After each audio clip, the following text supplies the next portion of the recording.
Hey, welcome everybody. Welcome.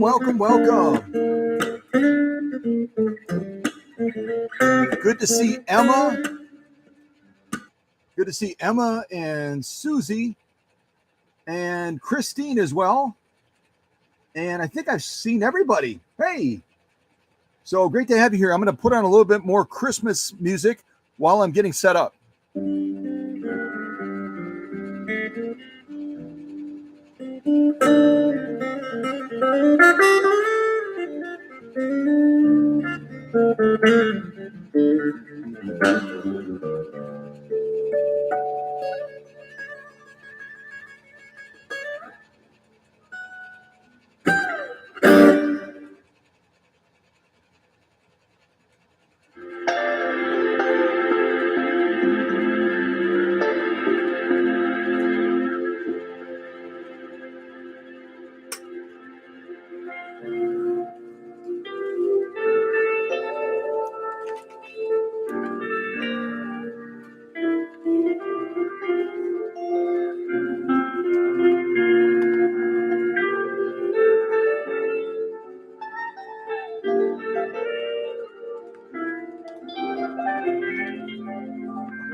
Thank you to Susie from Minnesota for sending me an early Christmas gift like she did the previous year.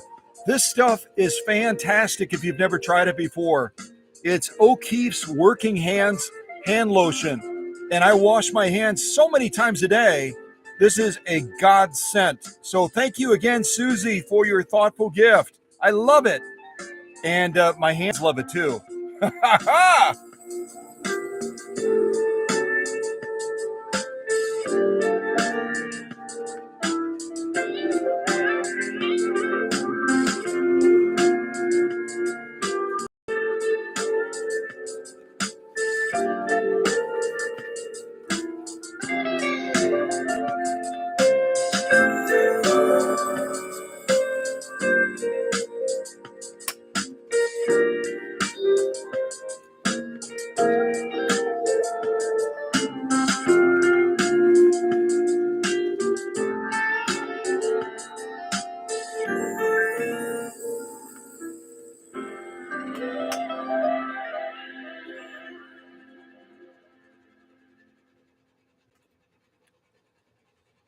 Well, I've got a little bit more setup to do, but I wanted to kind of explain the intent of this. If any of you have been following the journey of this antique 12K that originated in Alex Askaroff's workshop over in England, and Trish Rabin from the great state of Virginia bought this from Alex a number of years ago.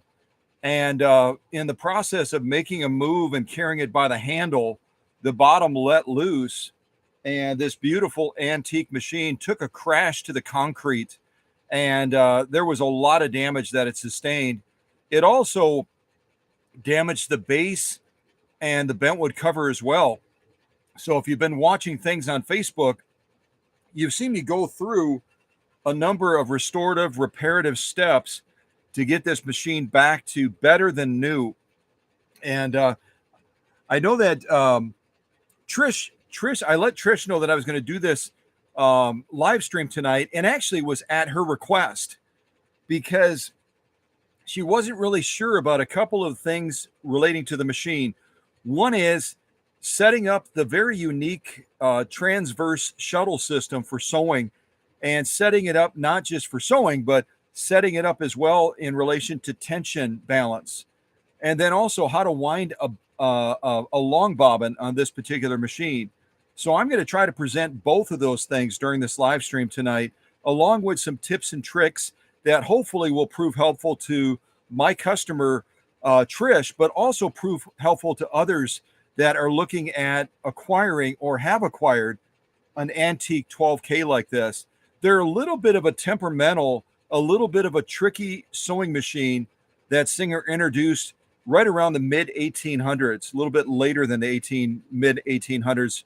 So I'm going to try to guide folks a little bit, and certainly there are some other videos out there, but some of those videos I checked them out in preparation for this, and they're a little bit confusing. So hopefully I can bring a little bit of clarity to these things that Trish is concerned about, as soon her machine will be back in Virginia, so she can begin to enjoy it again around the holidays, but also for others as well, as they're seeking answers in relation to this machine. The first thing I'm going to tell you is the trickiest thing about this 12K is getting the tension right. And it's because it has a transverse shuttle system, which depends on you setting up that shuttle for success. Let's start by seeing if we can get that shuttle out of the machine. I'm going to go ahead and unthread this machine as well, and we'll kind of start with the bare bones and go from there. So let me just take a quick look at the chat, see if there's anyone else that I need to say hello to.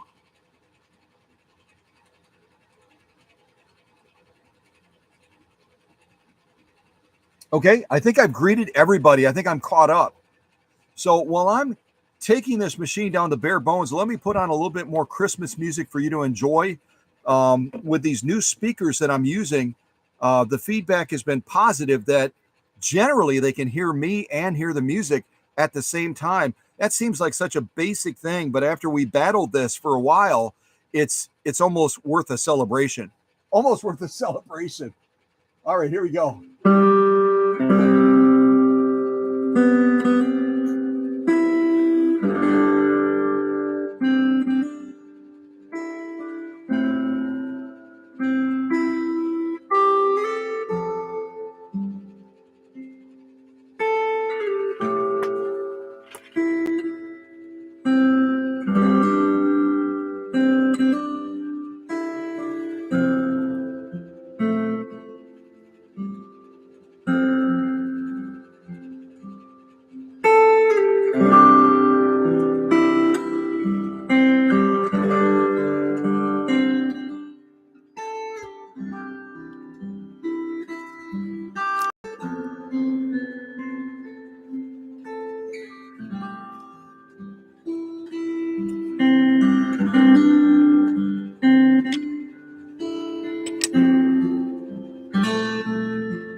It came out so easily when I took it out earlier.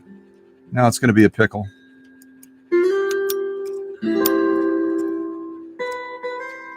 There we go.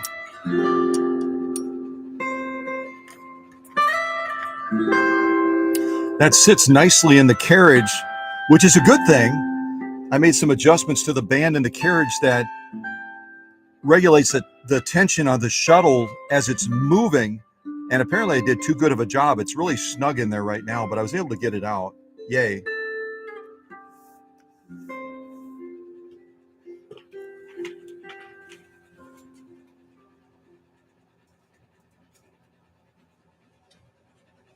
Okay, so taking a look at this, it's almost going to look like we have a problem.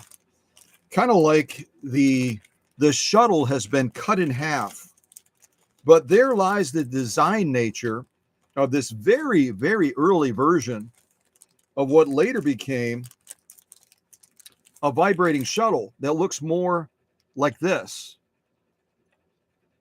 Kind of turn it this way so you can see the two of them kind of facing each other off there.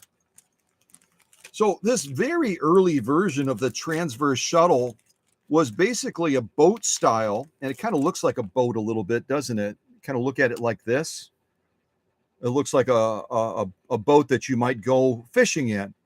Well, what we're fishing for in this live stream is we're fishing for a solution in setting it up for success. And I'm going to take it all the way down to a point where the shuttle and the bobbin are separated and kind of walk you through those steps. Because again, I saw some folks online making a real sincere effort, but it was a little bit confusing to me. So, and maybe it was just me that was confused, but I'm guessing others were confused as well.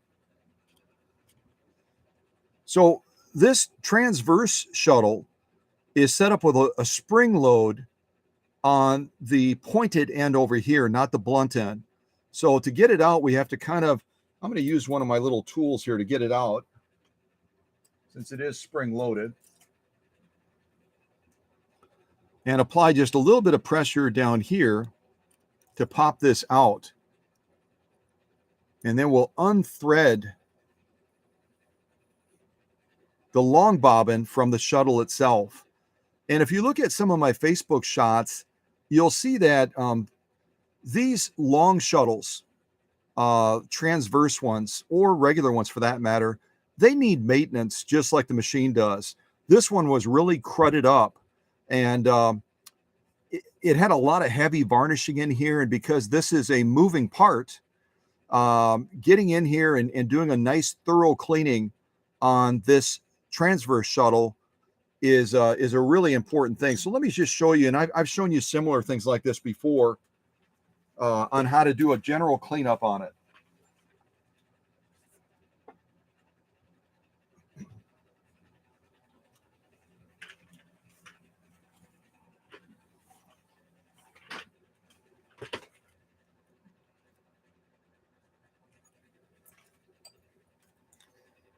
So this is my this is my mixture of white crystal sewing machine oil, like I've shown you before in that big bottle, and kerosene. Kerosene again has a natural rust inhibiting characteristic to it. So it's wonderful to use in antique machines in particular, because antique machines have been around long enough. They will start to, depending on where they're stored and how they're stored, they will start to develop some rust issues.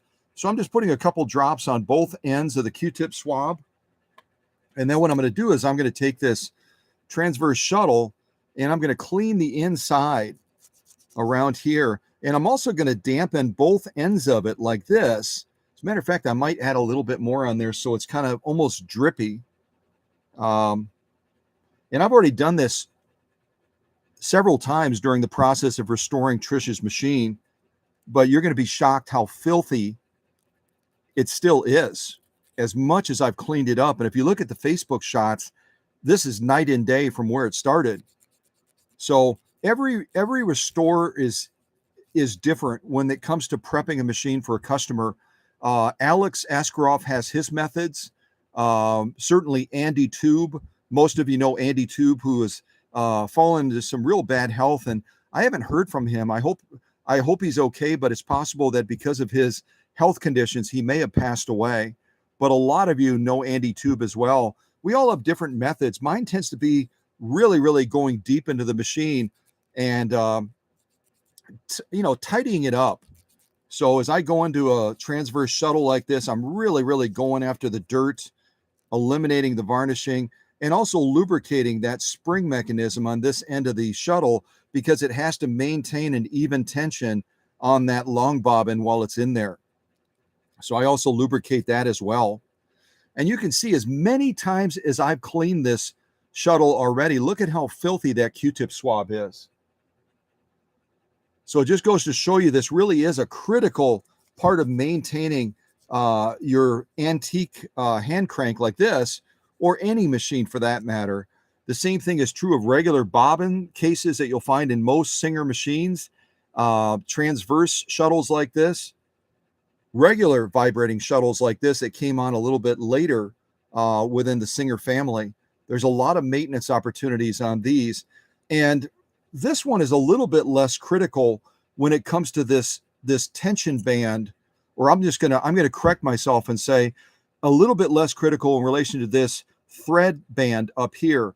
This doesn't really maintain any tension whatsoever on that thread in determining that top stitch. Remember again, that transverse shuttle, that vibrating shuttle, that bobbin case that's on the bottom of that raceway area is going to determine what kind of a top stitch we get. It's going to be pulling down and defining that top stitch, just like the upper tension is going to be pulling up to define that lock stitch. But on this one, this is just a thread guide. When we thread this up, and I'll show you that step by step, when we thread this up, the thread is going to go underneath this band, but there's no regulation of tension in relation to this band on top, unlike this later version of the vibrating shuttle where we've got a screw right here. This screw right here on this later version of the vibrating shuttle is going to put more pressure down on this band to help regulate the tension. They're going to be very different processes. This one, you screw it down clockwise, it pushes down on that band heavier and heavier and heavier and increases the tension to define that top stitch. This one, on the early transverse version, we're going to rely on these little holes right here you can see on top. These little holes on top are going to determine how much tension we have on that thread to define that top stitch. So it's a very different thing. They look similar. You kind of look at them side by side. They look similar as far as having a band style design. This one's a little bit more flamboyant, a little bit bigger, but they function entirely different. This one, that band creates a pressure. This one, it creates a guiding point for that thread in the sewing process. But these little holes right here are going to determine what kind of tension we put on that thread. And here's the bad news about the 12K. If all of you are sitting down, maybe you've got some popcorn or you've got a soda drink or something like that, this one is a lot easier on the right to maintain that tension and to find a sweet spot that will manage most materials and most threads, this later version. That's why Singer went to it, right? This was the much earlier version where they were still kind of figuring things out. And so on this one, as you change materials, let's say you go from leather to denim, or you go from denim to cotton, it might require that you pull this shuttle out to adjust the tensioning on these hole systems that create a drag. If you follow me pretty consistently, you know that I've talked about some of the machines like the Foffs that above the upper tension will have a thread guide that has multiple holes in it. And I've told you before that that is a pre-start of the upper tension as you thread through those holes. The more holes you thread through, the more drag you can create, which means you're going to be increasing that tension for pulling down and defining that top stitch. And that's where it becomes a tricky thing, because as you change materials with this 12K, you may have too much tension down here. And then you've got to crank up the upper tension, which on this 12K, I showed you this in the other live stream, is this right here. This is going to control your upper tension. As you screw it down, you put more pressure against a metal band that fluxes out these tension discs right here. It's going to create more resistance and more pressure on the thread that's trying to pass through it. So if you're changing materials or thread types with this transverse shuttle, you may have this threaded through 4 points. Let me start by telling you that with this particular setup, and I'm going to try to set the camera down real quick. With this particular setup, you're always going to have a minimum of 3 holes that you're going to be threaded through. 3 holes at a minimum. You're going to start with this hole right here on the far bottom side, coming up through it, as I'll show you in a little bit. Then the thread comes back down through as many holes as you want. But here's the trick. You always need to make sure that when you get to that final hole, let's say you want a lot of tension on here. So you come up through this bottom hole, you come down this next hole, you come up this next hole, and then you're going to come down this next hole. And then finally, you're going to come up this final hole at the very end. This always has to be your end point. You always have to end with this final hole at the very top, closest to the point. And you always want to be coming up from the bottom, because then you're going to feed it underneath this little thread band right here in order to get this set up for sewing. So let me say that again, because I was probably a little bit confusing. As you're setting this up, give me 1 second here.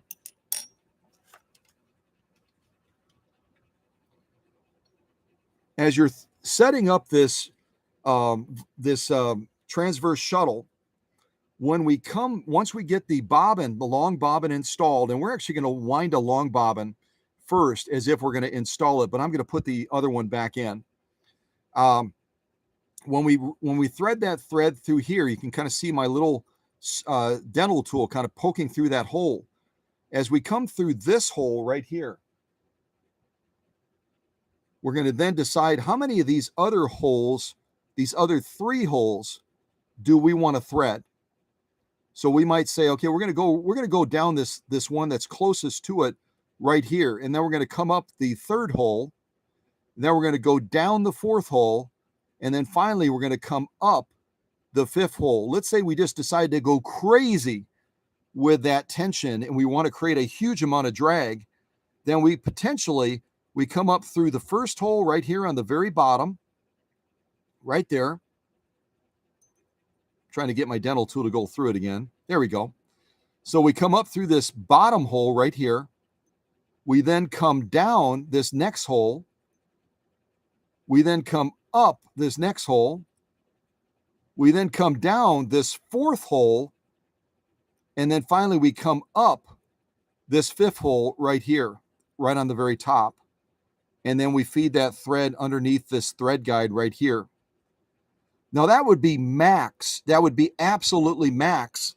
And you would never ever try pushing it that hard if you were using a delicate thread like this stuff. You remember I tried sewing this rayon thread before on one of the machines. It's by Sulky. It's rated a 40 weight by Sulky. It's a rayon thread. It's incredibly fragile, kind of like that thread that was sent with the featherweight that I just sent back to my friend out in Missouri. You remember that one? And it was a real delicate 100% cotton thread, if I remember correctly, and it was really prone to breaking. So the trick again with these transverse shuttles, where you rely completely on these holes to create that drag factor, to create that tension, so you can define that top stitch, you've got to also be realistic, because once you set this up and you put that thread underneath this little thread band right here, what they recommend in the manual is that you try pulling that thread down you try pulling that thread up. And if that thread breaks, then you've created too much drag between the holes as far as your setup. So just keep that in mind. This really becomes a matter of looking at the type of thread you're using and looking at the type of material you're trying to sew, and then being realistic about how much drag you want to set with this hole system that this transverse shuttle has. All right, all of that blah, blah, blah, all that blah, blah, blah. Also, on the opposite side of these holes, you've got these two little openings right here that we also have to thread properly as well when we're setting this up for sewing. So why don't we do that next? And I'm actually gonna set it up with the same long bobbin that I had in there, because I've already got it threaded up. And this is in fact the long bobbin that goes with this 12K. And that's where, again, you have to be careful if you buy aftermarkets to get an appropriate one that's going to work with your 12K, because there's a lot of aftermarket ones that have different tips that will not seat as well in that little spring return that's at the top of this transverse shuttle. And they might also be a little bit longer, and they might actually encroach the movement and the spin inside of this transverse shuttle as well. So pick your replacements very carefully, and whenever possible, get an original like this one here that Alex sent originally with this machine when it left his workshop in England and headed towards Trish. So the first thing we need to do, I'm going to move this other vibrating shuttle out of the way.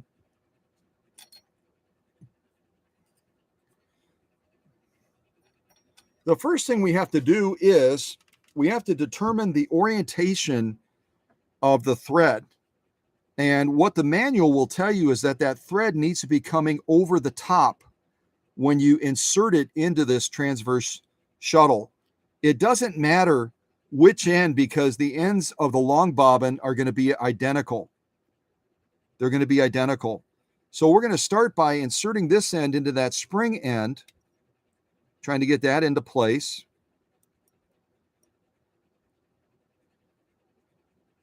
There we go. I think I've got it in there. And then what you do, I've almost got it in there. Takes nimble fingers, which I do not have. So we're going to get it into place.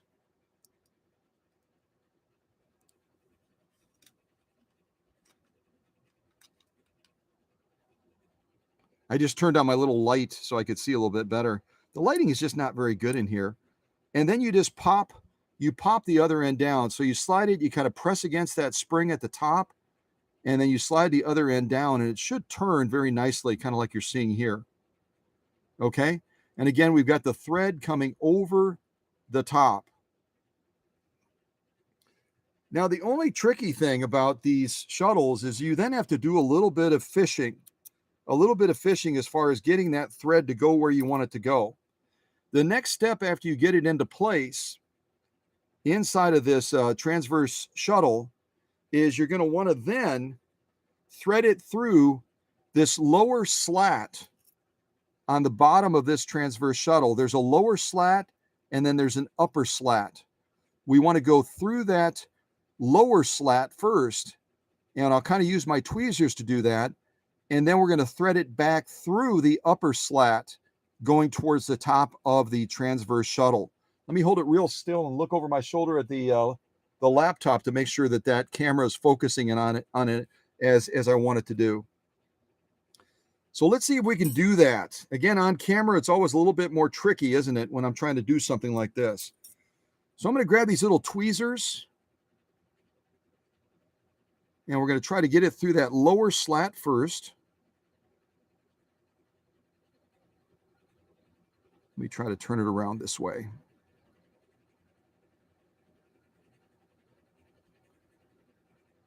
So if you have arthritic conditions, or something that inhibits your finger and your hand mobility, this can be a little bit of a process in trying to get this threaded up. It's a little bit cumbersome. And that's why Singer later went to the vibrating shuttle, where it's a lot less cumbersome to get that threaded up, especially when you're on camera. I don't think Isaac was ever on camera. I doubt he was.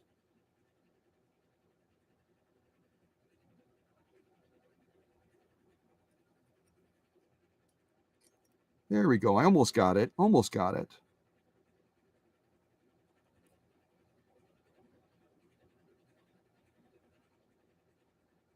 Okay, so small miracles. I've threaded it through that lower slat. You can see that. And now what I need to do is I need to take this thread and I need to take it back through the upper slat, which is a lot easier because that long bobbin kind of blocks you a little bit when you're trying to get it through that lower slat at first.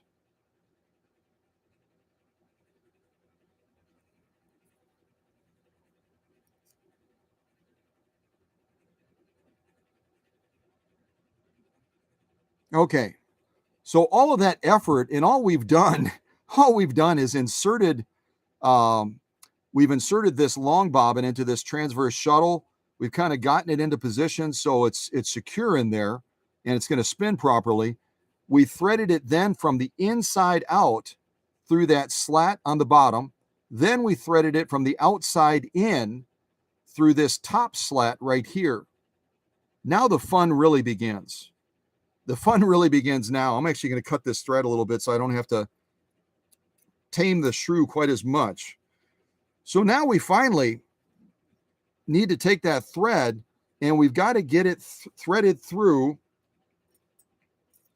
this hole that's at the very bottom. I showed that to you from the other side. So we're going to be threading it from the bottom up through this hole that's right on the bottom there. Look over my shoulder again. Yep, looks like the camera's being very, very nice to me since this process is a little bit of a nightmare. All right, so I'm going to take these tweezers again. I'm going to try to thread it through that hole right there.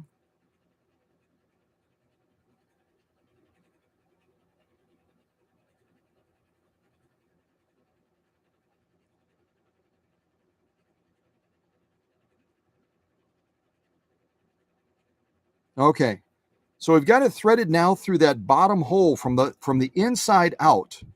This is where we have to make a decision. We've got to make a decision and say, how much tension do we want on this transverse shuttle? Let's say we're planning on sewing cotton and we want to set it up for cotton.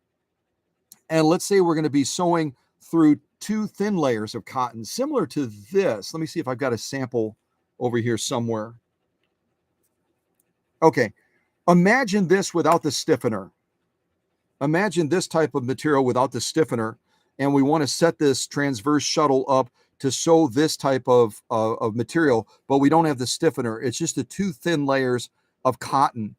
We're going to need a little bit more tension on this transverse shuttle in order to get a top stitch that's going to have adequate definition without having to crank this upper tension right here all the way, basically all the way up. We would have to take almost all the tension off of this upper tension right here unless we thread this transverse shuttle up with a little bit more drag to begin with. Might as well say drag, instead of tension. So I'm going to take this now and I'm going to try to get my little tweezers on the end of that thread. And we're going to go in that very first hole adjacent to our threading point right there. We're going to try to go through that hole that's adjacent to, maybe we'll go through the next one. It'll be a little bit less of a challenge maybe. Come on, tweezers. I may have to get different tweezers. Okay, there we go, at last. So you can kind of see there what I've done is I've jumped into that next hole. I'm going to pull that thread down now. Now I need to go up through this next hole right here because I'm going to create a little bit more drag.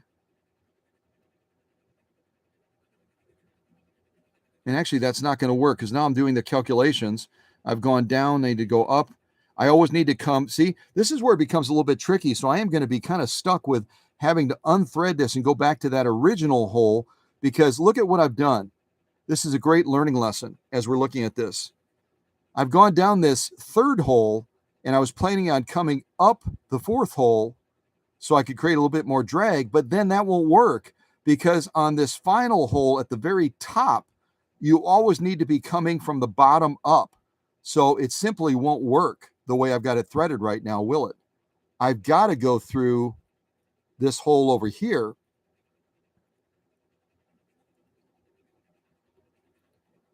The second one up. There we go.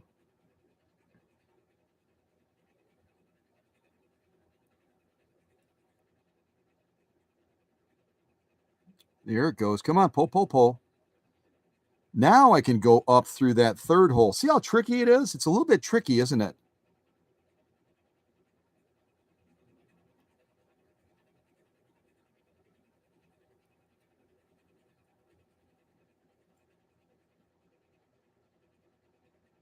Now I need to go down that fourth hole, and then always you have to be coming up that final hole depending on the tension that you set up on the machine. And I'm going to clip that again because it's kind of hard to manage, isn't it?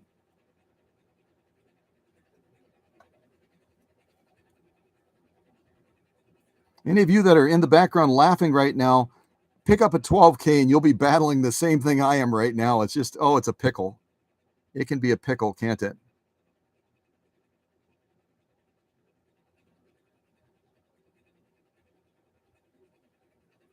All right, give me a second here. I'm gonna end this live stream with carpal tunnel probably.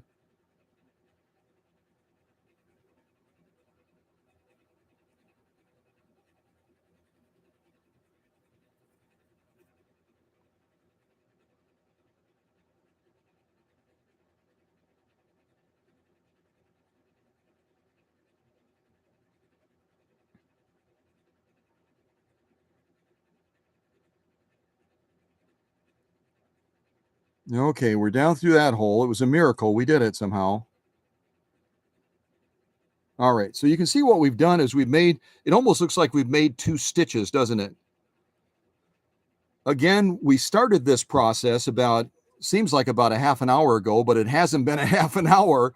We started by, first of all, cleaning our transverse shuttle and then getting that long bobbin inserted with the thread coming over the top. Then we came through the bottom slat right here. And then we came from the outside back through the top slat. And then we ran that thread up through the very first hole down here on the bottom, closest to the blunt end. Then we came back down the second hole. Then we came up the third hole, down the fourth hole. And now we finally need to thread this thread up through the top hole, the fifth hole on the very top.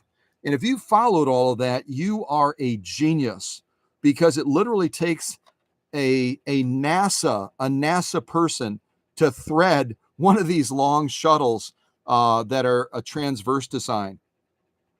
But again, the reason that we elected to do these 2 loops instead of saying just coming up through the bottom hole and then down another hole and then back up through this very top hole here is we're going to create a little bit more drag intentionally, because we're going to be sewing a lighter material that might need a little bit more definition. Now, if we decide to change materials, we have to take this out all over again and rethread these holes to adjust that tension, because otherwise we may not have enough latitude adjusting this upper tension here to try to get a stitch balance. We just might not have enough latitude, because again, the upper tension on this 12K antique machine requires that you turn down and basically create tension on a band, and it doesn't have as much latitude as later upper tensions might.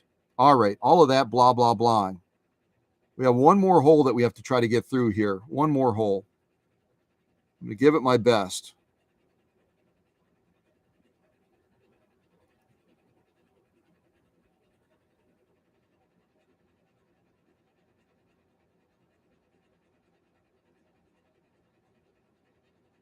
And this is more difficult than it looks. It really is. Oh my gosh.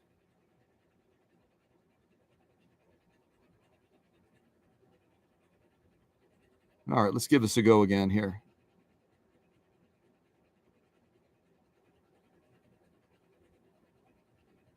I'm going to turn it over a little bit so I can cheat and look at the underside. Get that out of the way. All right, let's try this again. Get that a little bit closer to the end.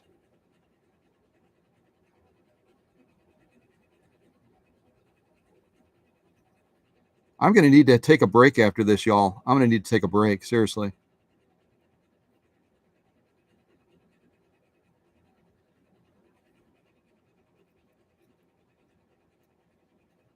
Don't you dare come out of there. Don't you dare come out of there, you silly thread.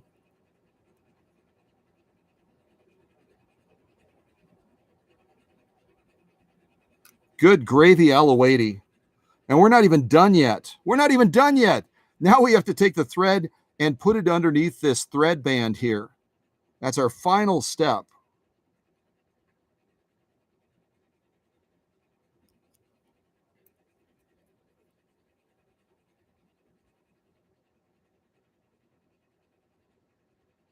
And that is how you thread an antique transverse shuttle system.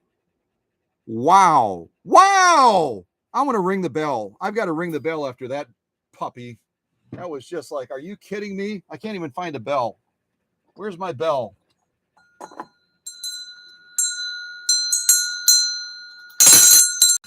All right. So it's a very, very cumbersome process. And that is why Singer eventually went to something like this, that it's a whole lot easier to thread something like this up. It's also a whole lot easier to simply adjust this tension screw right here to put more pressure down on that band instead of having to thread all of these tiny little holes. And again, if I've set this up with too much tension, then I'm going to be cranking this up to try to counteract the transverse shuttle pulling down too hard. It's going to become a tug of war battle where this is trying to pull down really, really hard because we threaded those two holes instead of just one hole. And then I'm going to have to turn this clockwise and clockwise and clockwise and clockwise.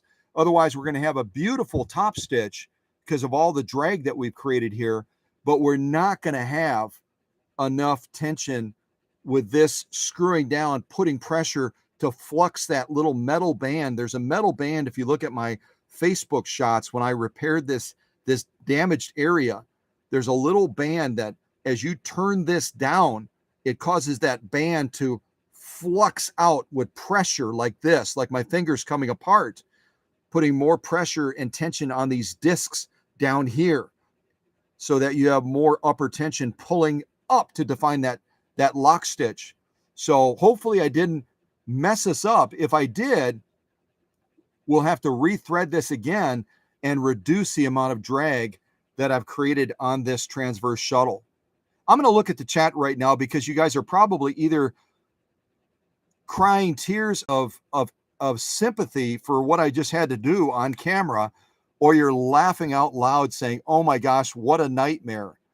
But once you get it set up and you find, if you sew a lot of cotton or you sew a lot of denim or you sew a lot of leather, whatever you sew a lot of, once you get this set up, you're in a pretty sweet position to relax a little bit.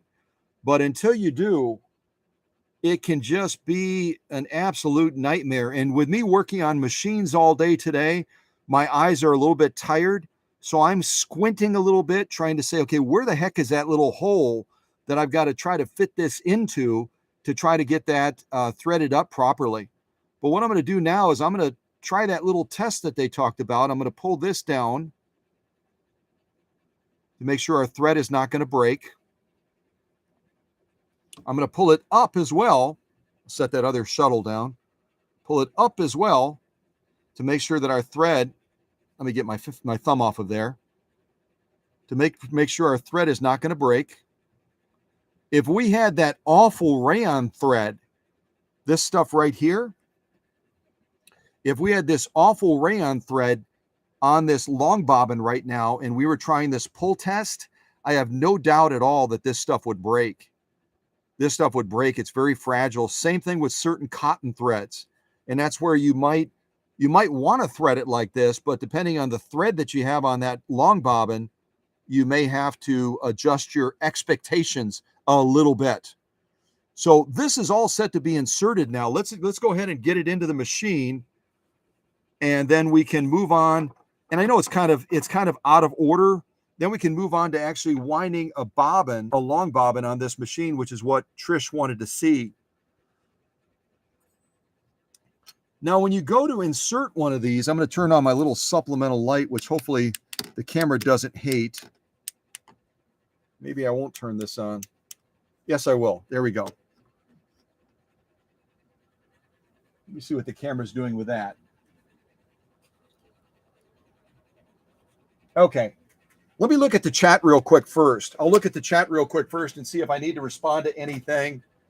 And then we'll go on to inserting this, pulling that thread up, just as we would with any sewing machine.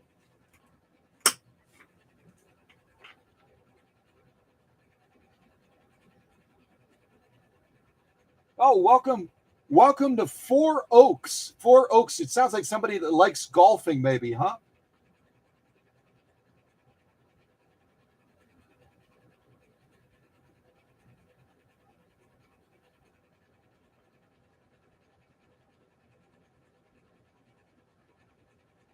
Oh my goodness. Welcome to Bill.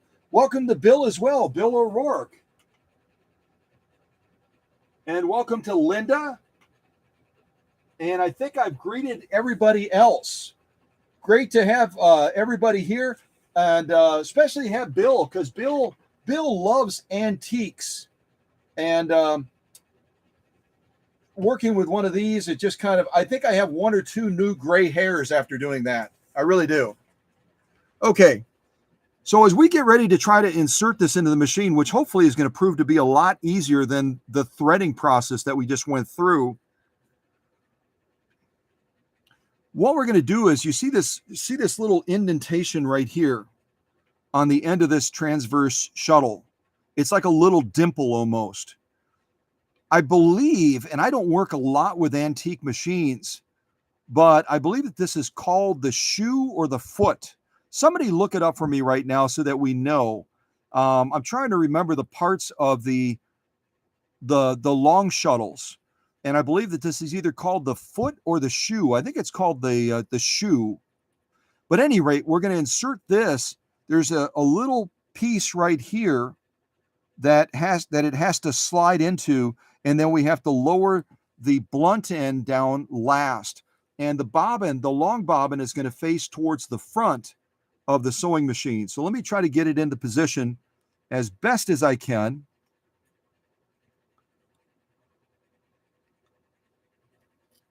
All right, let me kind of get the camera down a little bit. Hold on a second. Try to get the camera down. I'm going to hold it still real quick.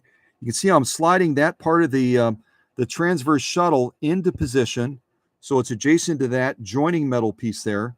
And then I need to then push the butt or the blunt end of this down into position from there. And that's it. We've got it into position now. Hopefully you were able to see that. Yeah. That was a lot easier than threading that booger, wasn't it? Threading it was a little bit of a nightmare. All right. And what's going to happen now is, as the sewing machine is operating, I'll kind of move the camera right there. As the sewing machine is operating, this bobbin, this transverse shuttle with the long bobbin in it, is going to be going. Let me raise that presser foot. Excuse me for a second.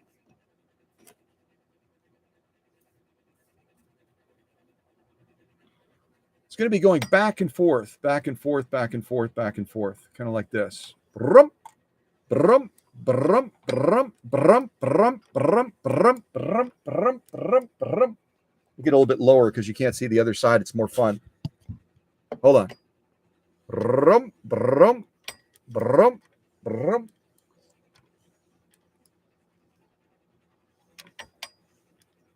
Yeah. So at any rate, I'm done playing. So what we're going to do next now is we're going to get our little slide plates back on to some extent. Our Singer branded slide plate is going to be on the left side. You can see our little emblem right there. And just a word of caution, whereas later Singer machines had a much heavier chromium coating on shiny parts like this. A lot of you call it the jewelry. The chromium plating on these is incredibly thin, ridiculously thin. So if you're a person like me that you like to have things shiny, really approach these plates with a lot of gentleness and something that's not overly abrasive. Steel wool is going to be too abrasive on these. You'll want to probably use some sort of a real soft brass type brush, similar to what I've shown you that I got from Harbor Freight, and just gently brush over it with some oil, or just wipe over it with a microfiber type cloth. But if you go too hard, you're going to reveal the metal underneath, which kind of has a copper look to it. So just really be gentle if you're shining these up. We're going to get this one little plate into place, and we're going to leave it a little bit open. We're going to slide it into place most of the way, but we'll leave a little gap point there. You can kind of see that so that we can pull that thread up like we normally would. We'll get our other plate into place as well. And this is just going to be a standard slide plate. And these are really, really, look at how thick that is. It's probably almost 2 millimeters thick. These are built like a tank, much more sturdy, a lot nicer than the later slide plates that would have been with a traditional vibrating shuttle type machine. Get that into place as well and slide that over. And I'll leave that one open just a little bit as well. So now we need to thread this sewing machine, don't we? Which thankfully is not as much of a pain as threading the transverse shuttle. Not nearly as much of a pain. Okay. If I didn't mention it as well, I don't think I did mention it. This machine, when we're kind of setting it up for sewing right now, aren't we? This machine does require a specialized needle. And these needles are going to be a 12x1 needle. If you're looking for them on eBay or Etsy or something like that, they're going to be a ridiculously long needle. Look at how long that needle is. As I throw away the other ones here. Hold on a second. And they're very sharp too, so I am kind of poking my thumb right now. This does not have a flat shank. In other words, it does not have a flat side. It's rounded all the way around. And the way you have to put this into the needle socket, which is on the left side of the needle bar, I'll kind of get close to that so you can kind of see that. But when you slide this into that socket, you've got to set it up in a certain way. I'm almost tempted to show this right now so that you can actually see me do it. But if it creates as much of a headache as threading the transverse shuttle, I don't know if I want to take that on in one live stream. But when you insert this into the needle socket, you want to make sure that the long groove, if you've never really looked at a sewing needle carefully before, adjacent to the eye of the needle, I'm going to kind of put my hand like this so that the camera hopefully can see it. Adjacent to the eye of the needle, on one side, you're going to have a long groove. On the other side, you're going to have a short groove, and it's going to also have what's called the needle scarf as well, which is like that little indentation in the needle shaft itself down near the eye of the needle. It kind of looks like it cuts in a little bit when you look at it from the side, kind of like that. I don't know if you can see that from the side or not. But all of that blah, blah, blah is to say when you put this into the needle socket itself and you go to tighten it down, you want to make sure that the long groove is pointing to the front of the machine. not the short groove with a scarf on the other side. So you don't want it like this. That's the scarf. That's the short groove. You turn it around and you have it with the long groove pointing to the front, with the eye of the needle just above the throat plate. But it has to be above the throat plate in a very special way. Let me kind of show you. Oh, what the heck, I'll just do it. That way we do the whole shebang. So according to the manual, let me set this little needle right there because we're going to need that. According to the manual, to set this needle properly, we've got to adjust the balance wheel. Let me kind of get the camera pointing that way and get my little supplemental light, which is almost dead. I got this from Harbor Freight. I'm not very impressed by this light. It lasted like 2 hours, and now it's just about ready to die. I think it just did die. All right, so let me grab my other flashlight. So hopefully you're able to see what I want to show you. Let me look at the laptop. Yes. Is it going to be better? It's actually going to be better without the light. Okay. So what I want to show you is that there's two markings. Actually, for me to see it, I will have to use the light. Sorry about that. There's two markings. There's a lower etch mark right here that is from here to here. So this is our lowest etch mark. And then we've got a higher etch mark up here. So we have one etch mark right about there. We have another etch mark right about there. Now, the bad news is not all of the 12Ks ended up putting etch marks on the needle bar. So on those that you don't have this lower etch mark, that when we set this needle up for sewing, we've got to bring this lower etch mark right there. We got to bring it down just even with the top of the faceplate, which I'll do right now. Kind of bringing it down, bringing it down, bringing it down, bringing it down, bringing it down, bring it down, bring it down, bring it down, bring it down right there. So you can see from here to here, we had to come down probably 4 to 5 millimeters to get that etch mark, the lowest etch mark, even with the top of the faceplate. That's where you need to set it in order to have the proper clearance for the needle in relation to timing with the transverse shuttle. Like I said, these machines are a little bit labor intensive when you're first setting them up, but once you get them set up, they really are a sweet deal when it comes to sewing with them. So what the manual recommends then is that you take a smaller needle. This is a size 70 needle. You take a smaller needle and I'll actually loosen this. Matter of fact, you know what I'll do? I'm going to turn the camera sideways so we have even a more direct shot. Hopefully that'll be helpful to you. I just have to be able to, I don't know if I'll be able to do that one-handed. I can't do that one-handed. I wish one of you were here to help me. Help, help. Let's try it like that. The camera's not going to stay. Let me see here. See if I can put my little magnifier underneath it, maybe. Yeah, it's trying to rotate. Jiminy crickets. Okay, I'll do my best to angle the camera that direction. Hold on a second. We'll kind of do it like this. Hopefully that's a clear enough shot for you. So what I want to show you is that the manual recommends that, assuming that we started without a needle in there, and sometimes it's easier when you're setting up one of these antique machines, quite honestly, it's easier to just take the presser foot off because it kind of obscures your visibility of that throat plate opening. So let's do that just so we can see that as well.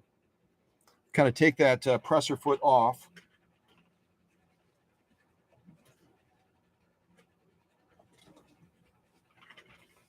I normally wouldn't do this, but I think it'll help as far as you seeing how the manual recommends that you do this. All right, let's raise it up first of all.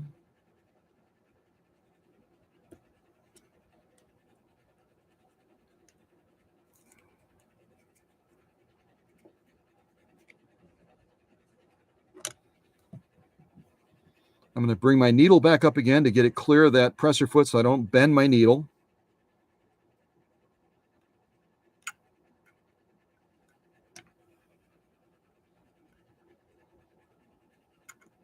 Get that presser foot out of the way. Now we have a little bit clearer visibility, I think. We just look at the laptop. Yes, I think that's a pretty good shot. It's about as good as I can do, you guys. Now I have to adjust my bar again so I get it set on that lower etch mark. Set the camera down.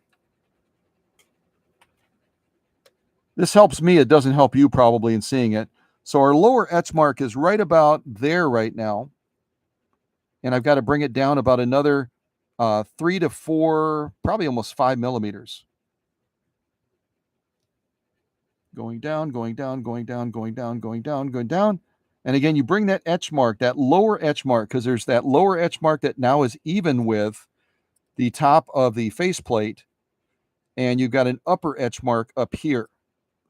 So I'm going to leave that alone now. We're going to change the camera shot back down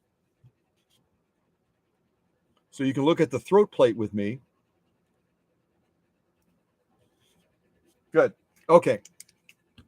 And I know this is tedious, but it really is the reality. If you're going to have an antique machine like this, it requires a little bit more effort. And then what happens next, I'll kind of light this from the side. Hopefully that helps. Let me look at the laptop. That kind of makes it difficult for you to see it then. It makes it easier for me, but more difficult for you. There we go. That's not too bad. And that helps me a little bit. Then what they recommend is I'm going to actually loosen the needle.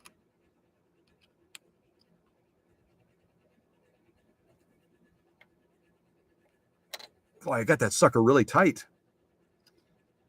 There we go. I'm actually going to take the needle out. So you can see right here, we've got our, there goes my light. Stay, don't give me a hard time. All right. All right, here's our needle that I've just taken out. You can see right now, the side that I have pointing up, if you can see that, I'm going to put it against my finger, would be the wrong side to put forward. That's going to have the scarf adjacent to the eye of the needle, and the short groove, we have to turn it over, which is what I'm doing right now. We have to turn it over so that that long groove is facing to the front. So that's the first thing I'm going to do is I'm going to orientate this needle so that that long groove is to the front. Once we get into the position, we could always turn it, but why don't we just start the way it's supposed to be? You know what I mean? We'll just start the way it's supposed to be. Then they say put the needle down through the throat plate hole. So I'm going to do that.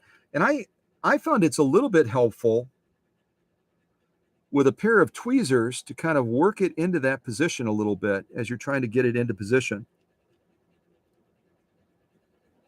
And then we have to kind of wiggle it behind this clamp. I don't know if you can see that clamp in the shot or not, but there's a clamp. Let's see. The clamping is right on either side of here. You see me wiggling it? You have to get the needle seated behind that clamp once you get it into the throat plate opening. Now I've got to check the orientation of it again because it turned a little bit on me. I'm going to use my light just for a second because it makes it easier for me.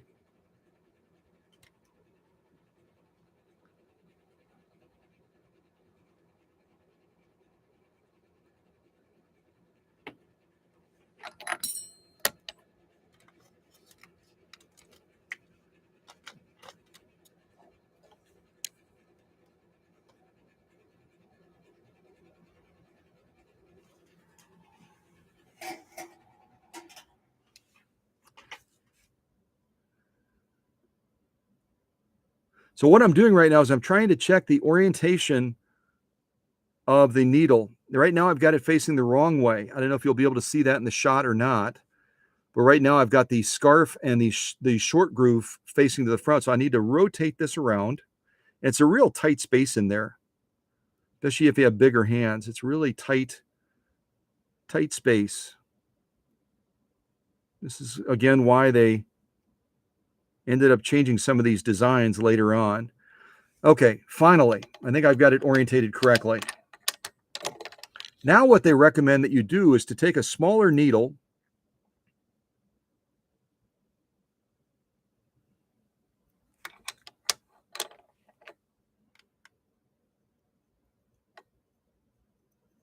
I'll be able to show you in just a second. Bear with me for a second here.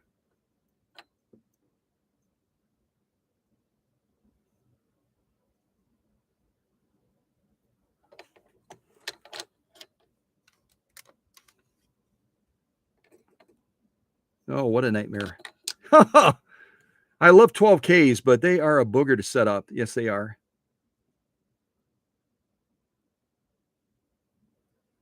And we haven't even wound a bobbin yet.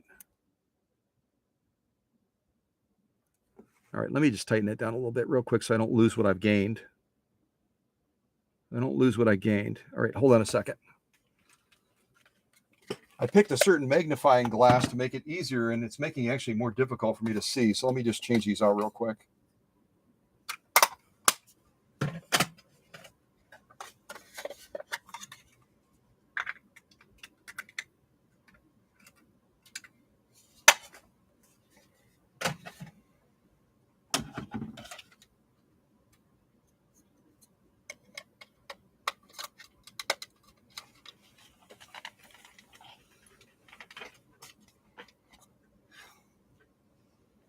Oh, that's a little bit better. I can see more than I could see before. That's a good thing. Okay, so we set the etch mark. We set the etch mark on top, right? Oops, don't go crazy. Stay right there.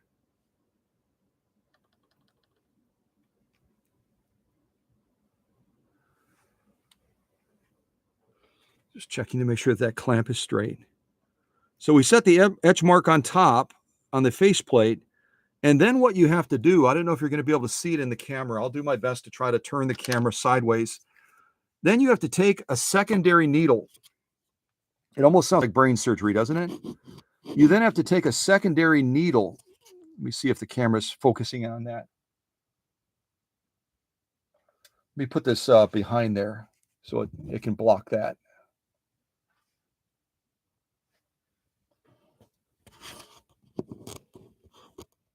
If you're able to see it in the shot, what you do then is you take a secondary needle and you actually slide it into the eye of the needle that you're trying to set for the machine sewing. Hopefully you can see that.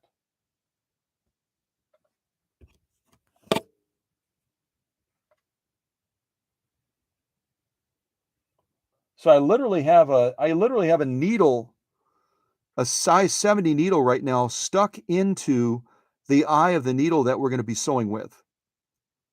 Literally have it stuck in the eye of the needle. And the reason you do that is you level it out.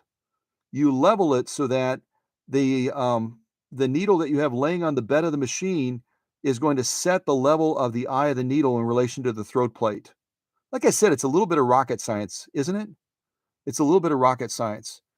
I'm not sure if you can see that or not. I'm kind of looking at the camera. Yeah, you can see it now.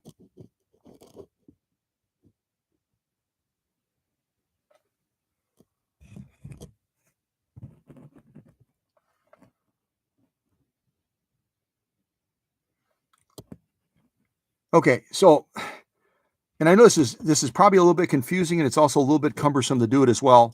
Now what I have to do is, let me angle that down. Now what I have to do is I have to hold this needle, this size 70 needle in place to keep the long groove pointing to the front. And then I have to slowly loosen this needle clamp so that the needle will slide down a little bit. I don't know if you just saw that. You may not have been able to see that. But the needle, I just brought the needle down a little bit lower. Then I have to tighten the needle clamp again. And then I have to carefully remove this size 70 needle. I just pulled it out of the eye of the needle that is now mounted to the machine. But that's how you level it to make sure you're at the proper height so that the needle bar timing will be in sync with the transverse shuttle as it's moving back and forth. If you set the needle too high, then it's going to miss the thread.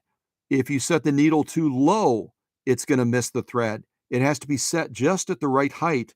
And again, you do that by, first of all, setting your etch mark up here, that lower etch mark adjacent to the top of the faceplate, by rotating your balance wheel. Then you set your needle with a long groove forward, slide another needle in, and get it even with the plate, the throat plate here, so that that eye of the needle is basically just above the throat plate opening, getting ready to go through. Just going to check it one more time.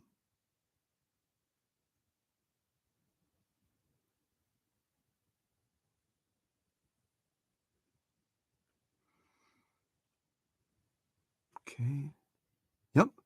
So right now, this needle that you can see extending out right here, this needle right here, where before it was pitched up a little bit over here on this end, because this needle was set a little bit too high. So then what I did is I carefully kept this in place with this needle point through the eye of the needle, loosen the needle clamp, gently push this needle down to bring this needle down, and then I tightened the needle clamp again so that it's at the proper height. I know it's incredibly tedious, but you should try doing it on camera and explaining it while you're doing it. And then you'd be like, holy mackerel, that's nuts. So now what I have to do is I have to finish tightening this needle clamp now that we have it at the proper height and we have it orientated correctly with the long groove to the front. So now we're tightening our needle in there nice and snug. And then what I'll do is I'll check the clearance and the orientation of it by carefully hand turning the balance wheel just a little bit so I can see that that needle is going to clear the throat plate and that it's going to be properly positioned. You kind of draw that down if you're able to see that.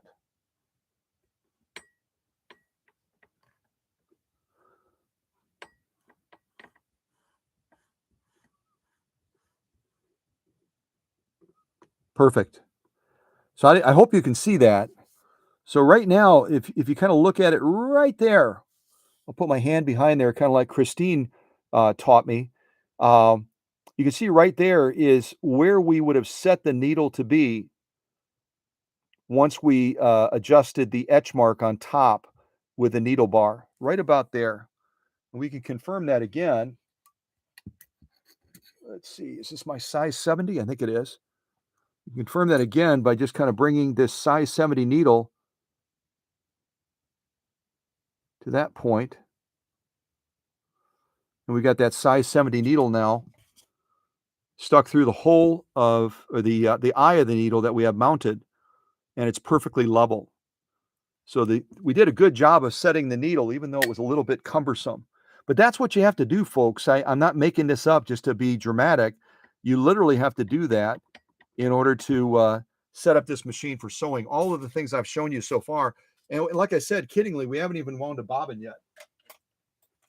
So antique machines are a little bit more demanding when it comes to setup.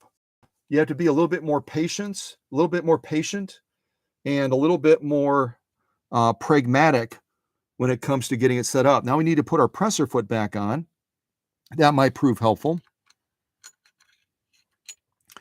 Kind of bring it from the back and slide it between the needle.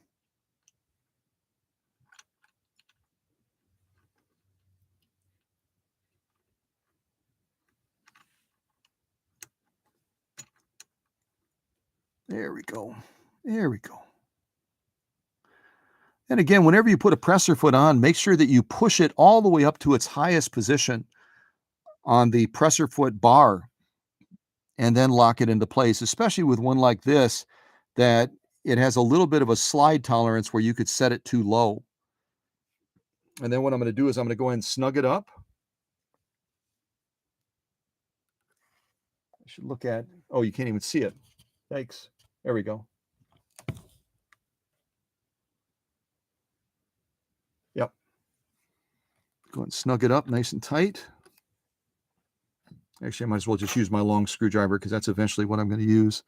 I've got my arm kind of wrapped around the camera cord right now. Hopefully I don't pull it out.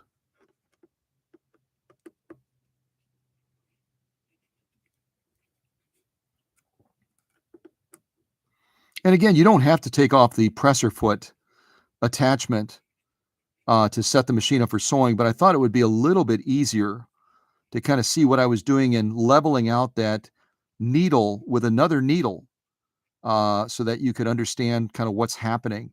Like I said, some of the videos that I saw online, they really don't send a clear message. They kind of obscure what they're doing, and that's not my goal. Let me make sure this is nice and snug. Okay, that's good and snug. Good. I'm going to check this needle bar one more time to make sure that that needle is nice and snug. Okay, now we need to thread the machine. Has anyone blacked out yet? I mean, it's like, wow, that's a lot of work just to set up the machine for sewing, right? It's a lot of work. I feel like I'm inspired to put on a little bit of Christmas music real quick. Hold on a second.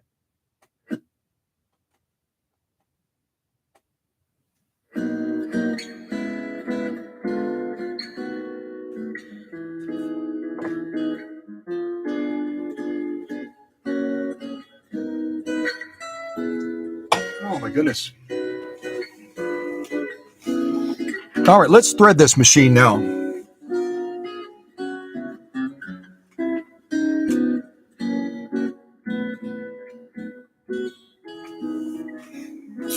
Okay, to thread this machine, which is a lot easier than anything else we've done on this live stream, much, much easier.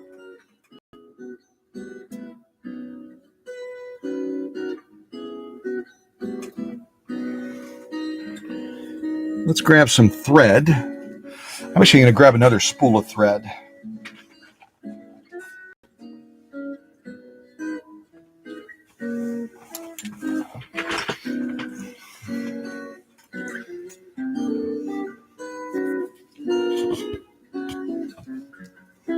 All right, so get your thread, and what I'm using for thread is nothing fancy. It's a dual duty XP all-purpose thread. So we come off the top. The first place we go is this little thread guide right here. Just bring the thread over the top of that. And then those tension discs over here, that again, these tension discs right down here, which are regulated by this right here. Turn it clockwise, we increase the upper tension. Turn this counterclockwise, we decrease the upper tension. And again, with the way we threaded that transverse shuttle, I'm thinking that we might have to bump this up to get a decent looking lock stitch. Okay. Check my camera angle. That's pretty good. Okay, so what we're going to do now is we're going to draw this between those discs over here. And whenever you're drawing something through, make sure you pull it through nice and snug so it's deep inside of those discs. Okay, then we're going to take it up over to our take-up arm right here. And again, as I explained in another live stream about Trish's machine, these take-up arms on the antique machines are spring-loaded. You can see I push it down, it springs back. But they are not connected to the main shaft like most take-up arms. In the matrix of the mechanical components inside of most faceplates, the take-up arm is going to be connected through a number of mechanical components and then eventually connected directly to the main shaft. On these, it's simply a spring return that the needle bar going up and down will push in order to move that take-up arm. The take-up arm, again, working with, and these earliest antique versions don't have a check spring. That's kind of what this serves as, a take-up arm and a check spring. These earliest ones are going to move with the needle bar up and down. And as they pull up, they're going to be pulling that thread taut so we get a decent looking lock stitch. So the take-up arm works in conjunction with the upper tension to give us a nicely defined lock stitch and ultimately a good stitch balance. So there's a little open slat on top of here. All we have to do is draw that thread through that slat, and then you can see we're in control now of that take-up arm. Then we're going to go ahead and draw that thread down a little bit more because we have a couple more threading points to do. And interestingly, where a lot of these Singer machines, almost exclusively, most of the Singer machines, when you thread them, you're either going to be threading from left to right or right to left. When we ultimately thread this antique 12K that belongs to Trish Rabin, we're going to be threading it from front to back, almost like we would a 1591 or other machines that are going to have, in some cases, the bobbin case in the front of the machine. And that varies too. Some of the Class 15s are set up with the bobbin case on the underside front of the machine too. And then that changes up things a little bit too, doesn't it? Okay. So I'm going to rotate my needle up a little bit higher so I can see that eye, hopefully. Now, on some of the antique 12Ks, there's going to be actually on this little circle point right here that I'm pointing at, this right here, there's actually going to be a small little hole that you have to put the thread through, as if we haven't already been tormented enough by trying to thread the transverse shuttle. On some of the 12Ks, they have a tiny little hole that you have to kind of push the thread through. Thank goodness on Trish's 12K, all we have is a groove right here that the thread kind of rides through during the sewing process. So we just bring the thread down into that groove, and then we thread this needle again from front to back. So I'm going to go ahead and do that now. Give myself a little bit more thread to work with. So you can see right now, sort of, if I kind of pull that way, you can see right now where that thread is now in that groove. And once I get it into the eye of the needle and to the back, it'll generally stay in that groove very, very nicely. It's a good design. Hopefully you can see that. Yeah, I think you can. All right, so what I'm going to do is I'm going to thread the needle first, and then I'll get it back into that groove. That'll be probably a little bit easier on me. All right, so I'm going to put that through the eye of the needle. Try to get it through the eye of the needle.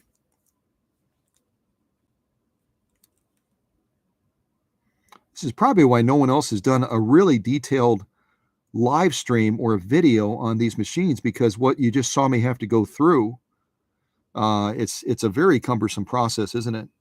Okay, so I got it threaded through the eye of the needle. There we go. And it just kind of falls into that little groove there very nicely, doesn't it? Raise my presser foot, bring that thread to the rear. And now we're going to try to draw that thread up as we normally would. We hold onto this thread over here. We rotate the balance wheel towards us, and it'll sweep down, and it should pull this thread up in a loop so I can draw it forward. Let me see if I can. I want to do this without blocking your view. Let me see if I can bring my hand around the other side like this. I'm kind of got my arm wrapped around the camera right now. So I'm kind of rotating that down. And that shuttle is moving underneath it right now as we speak. Drawing it back up. And sometimes on these machines, it might take 2 sweeps. We'll see.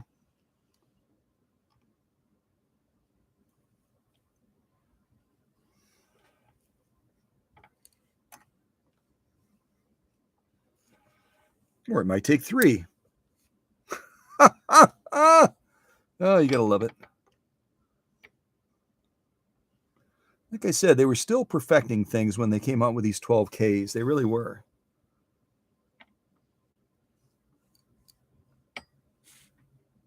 Oh, gumdrops.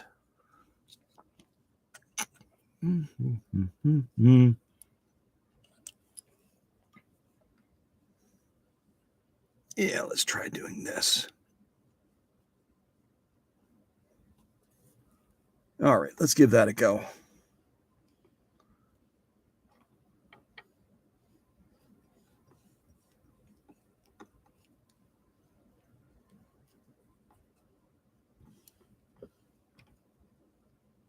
Oh, I see what's happening. There we go.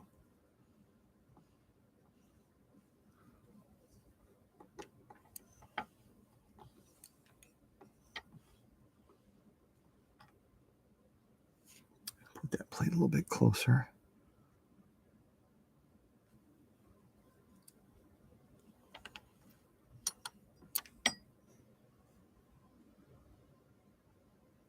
At last. Oh, man. What a booger. Like I said, you have a little bit more patience. Just a little bit more patience with these antique machines, don't you? A little bit more patience, but it pays off in the end. Okay, so now we have both threads up. Nothing short of a miracle. Yay. And I don't want to sound negative about the 12Ks, but they are a little bit more labor intensive, aren't they? So I'm going to slide both of our plates closed now. And now we have the machine set up for sewing. What I'm going to demonstrate in a little bit is bobbin winding. Thank goodness we've got a clutch release on here. I'll show you where that is. I'll show you how to disengage it so that we can wind a bobbin without unthreading the machine again. Because that would be the ultimate if you had to unthread the machine and then reset the transverse shuttle and everything else. You'd be like, wow, really? All of that? Okay.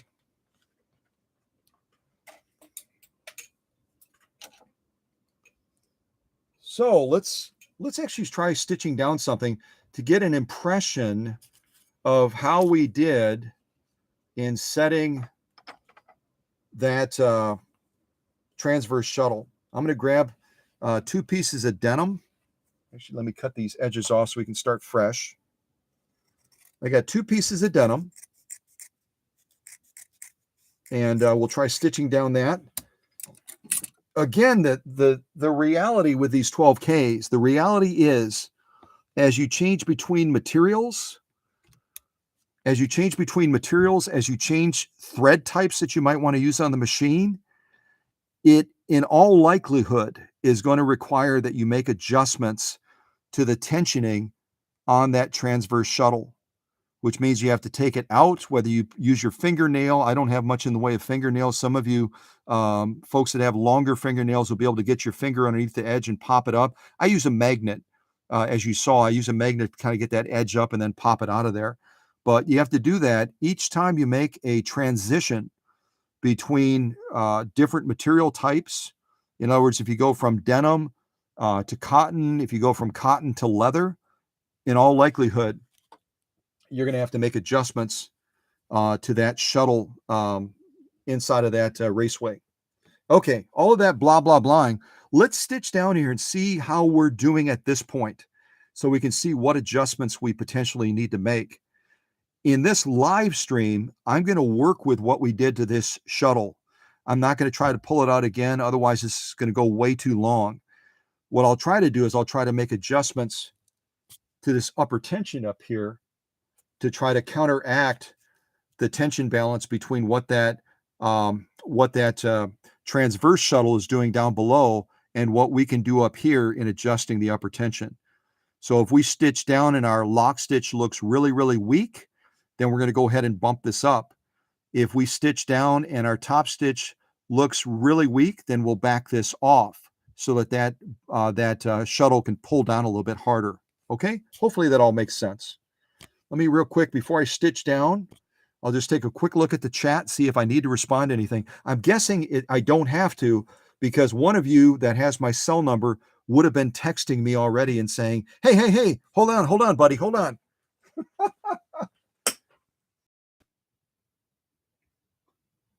Let's see, who else do I need to say? I don't think I have to say hello to any. Did I say hello to Linda already? I think I did. I didn't say hello to Robin yet. Hello to Robin. And hello to Christina as well. I think that's our Christina from Brazil, if I'm not mistaken. That's how it got its name. Yeah. Well, if it got its name that way, Susie, they should call it the headache transverse shuttle instead of just the transverse shuttle system. Oh, goodness gravy. Goodness gravy, Aloady. Yeah, hello to my friend Christina from Brazil. I see that probably Emma or one of the other leaders is doing translation, which is really I appreciate that very much. And I believe if I missed anyone, I've said hello to everyone that I can see. If I've missed anyone, please accept my apology.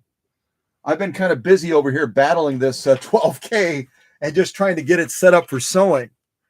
So let's try stitching down. Let's see how our stitch balance is right now for tension, and then we can see if we can make any subtle adjustments to improve it. 2 layers of denim again, and we'll see how we do.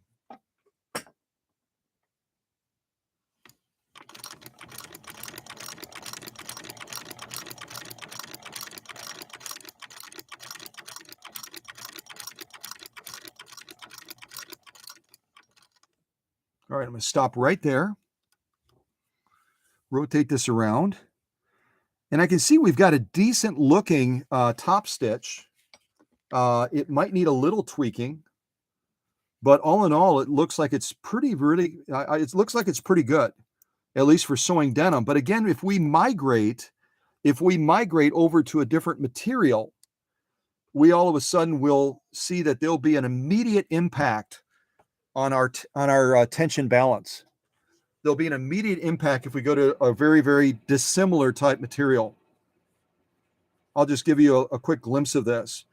And what I'll probably do is I'll probably back off that upper tension just slightly, so that we can give a little bit more definition to this top stitch. But this is our initial glimpse. Let me show it to you like this. This is our initial glimpse of what we just stitched off. This is our top stitch again.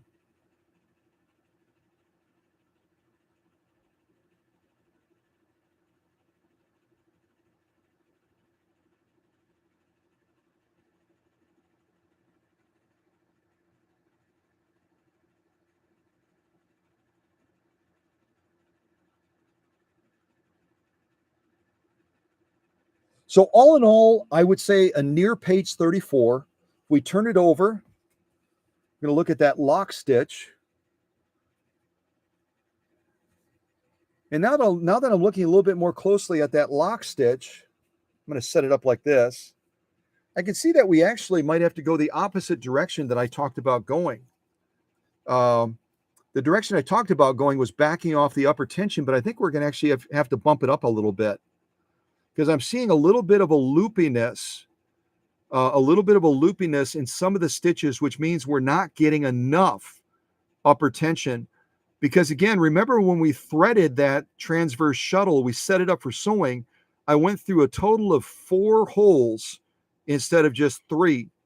So I bumped up that shuttle significantly in pulling down. So now I think what I need to do first of all is be able to show you what we're looking at. So this is our lock stitch again. Not bad. It's a fairly decent looking lock stitch, but it could be better because we don't have enough tension right now.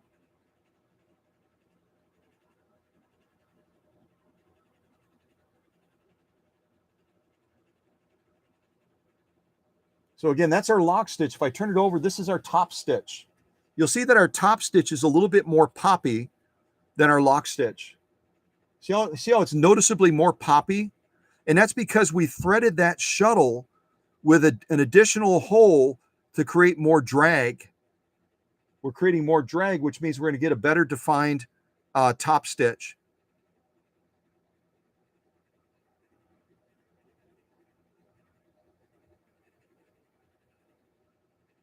So what we need to do now is make a little adjustment, right? We need to make a little bit of an adjustment, and that's going to require that we make a slight adjustment to our upper tension control, which is this right here.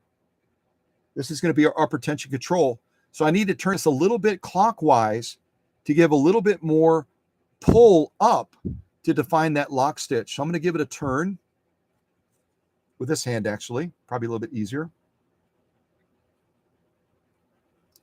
So I just gave it like about 1.5, almost 2 turns.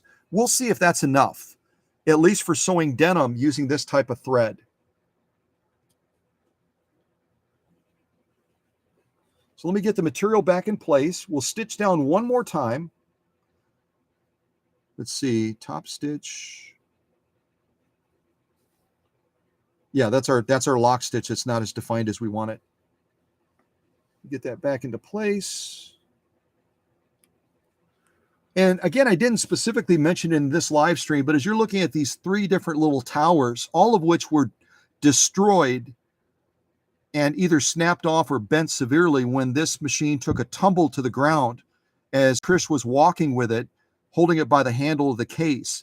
So she had it in the case with this cover on over here that you can see.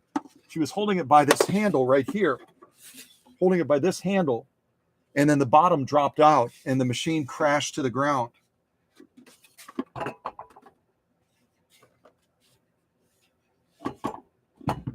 There we go. I set that back down. Yeah. Whoop. I set it on top of the car. What am I doing? I'm breaking things. Ah, I just fixed it. So, yeah, I mean, oh, I know what I was starting to explain and I never got there. So this all the way on the far left is going to be your presser foot pressure controller. So if you are sewing a heavier material, just like the upper tension over here, you'll turn this clockwise and you'll create more pressure down. There's actually a spring in there. Again, on my Facebook shots, I showed this from the inside. So you could see as I was straightening these parts out and replacing a broken part that I couldn't straighten using high heat with my torch. But you'll see that there's a spring in there that presses down, just like in a traditional Singer machine. So as we turn this clockwise, there's more pressure down to feed that material. Matter of fact, I'll give it just a slight little turn. This is our needle bar again, where we had to set that little etching mark to set our needle at the proper height. Remember that? We set that little etch mark right above the faceplate, right adjacent to the faceplate. And then we had to set our needle using that other needle. It's almost like a nightmare. Let's forget about that. Let's forget about that for right now. And then this is our upper tension, which we just increased about 1.5, 2 turns, so that we're going to stitch another line now and see whether or not we have better definition on that lock stitch. Okay, let's give this a go. Seems really dark in the workshop tonight. I don't know what's going on. It's kind of weird. All right, here we go. Check my thread. Yep, everything is threaded correctly. Yes, okay, here we go.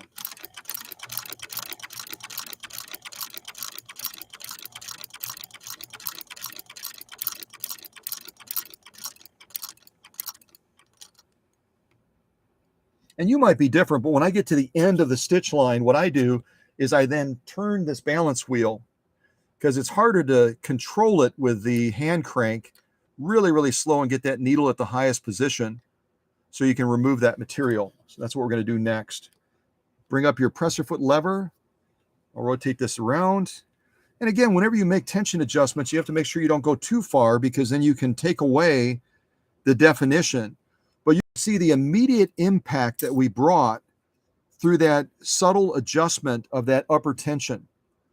Again, we didn't have enough definition, and now we really have given that a lot of pop. Wow, that's significantly better, significantly improved. Let me clip these threads. I'll show you what I'm looking at. And I'll get out my thread. Where's my thread display thingy? Where do I have it? I've got it somewhere. I'll grab the one off the other workbench. Okay. We'll set this right here on the bed. That way you'll be able to see them hopefully a little bit better. Let me bring it down lower. So this, what we're looking at right now is the top stitch. So we did this first row. We were getting generally we're getting some good results across this row. And then we did the second stitch off right here. We're still getting a decent stitch line on there as well for our top stitch. Let's see what impact we brought for that lock stitch. Again, it was a little bit loosey-goosey. And all we did is adjust up that upper tension just slightly. I don't know if you can see it in the camera. This was our first row right here on top. This was our second row. And the clarity and definition of that lock stitch is dramatically improved as we bumped up that upper tension. Because again, we threaded that transverse shuttle to give us maximum pull down to define that top stitch. So we had to counterbalance it by increasing our upper tension. And now we have a very good looking, a solid page 34 lock stitch on the bottom. Try to get a little bit closer.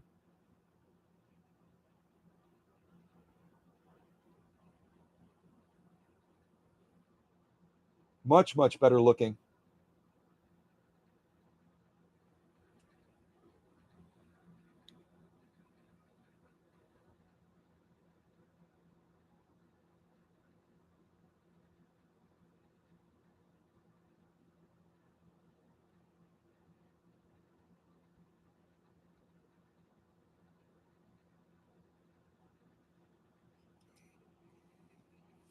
That's our top stitch again. So all in all, I'm very pleased with how we're managing the tensions right now with this machine, our top stitch and our lock stitch. But again, we can't celebrate. We can't celebrate because if we move to a different type of material now, say a light cotton, it's going to throw off the balance, and then we'll have to adjust that tension again a wee bit. So, but all in all, we're getting some good stitch tension balance right now, and some good stitching from this antique 12K. Some very, very good stitching. All right. So let me move this to the side. And now we'll try stitching another material before I show you how to wind a bobbin. I better not forget to show how to wind a bobbin. Otherwise, Trish is going to be really, really upset at me. So what I'm going to do now is we're not going to make any tension adjustments. And now we're going to move over and try to sew some of this genuine elk hide. And the needle size that I have in here is a size 90-14. A size 90-14, the same size that I use almost in all of my videos that are Schmetz needles. This is not a Schmetz needle. This is going to be, I think it's a Boyd needle, B-O-Y-D, if I remember correctly. And I got extra needles for Trish because she doesn't have any extra ones. So let's give this a try and see how it manages this genuine elk hide. And I will go ahead, since we're sewing elk hide, I'll go ahead and just slightly bump up our presser foot pressure by turning this clockwise, about 1.5 turns. All right, let's give this a go, see what we think.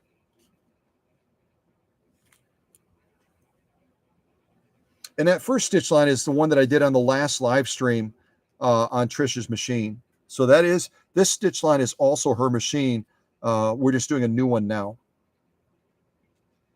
All right, let's give this a go. Here we go.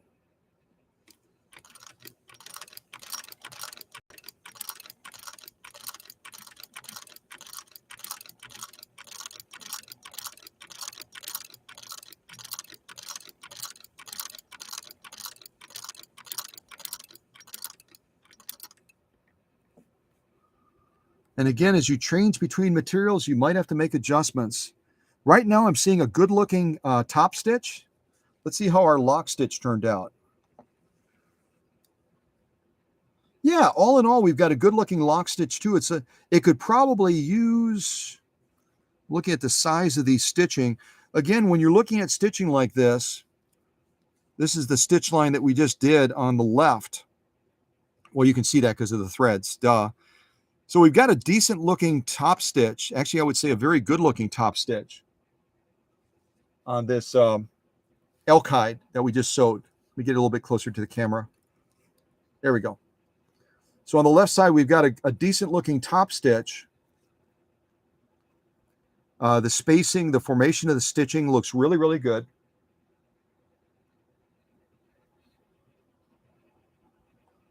Which means our transverse shuttle is doing a very, very good job of balancing that stitch tension right now, giving us a good looking stitch.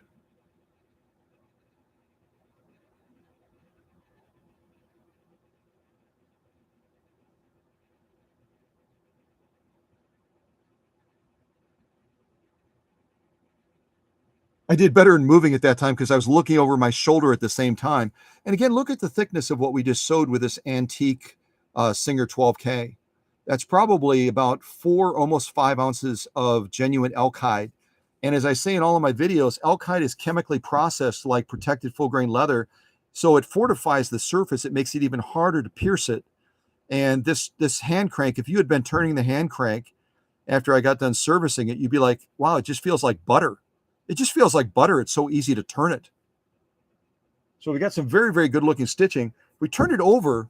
We still have some decent looking lock stitching, but I think it could be a little bit better. All in all, it looks pretty consistent down there. Again, part of it is being masked by the nap of the leather. But all in all, we've got a good looking stitch coming down that row.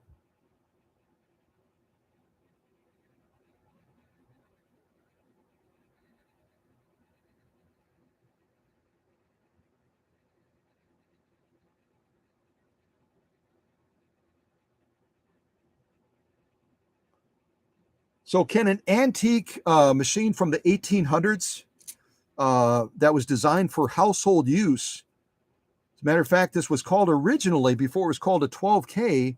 Does anyone know what this machine was called before they ended up referring to it as a 12K? What was this machine called before being called a 12K? It was actually referred to a totally different name. I'll look at the live chat real quick and see if anyone knows. Yeah, let's do a little bit more leather since we're kind of on a leather fest right now.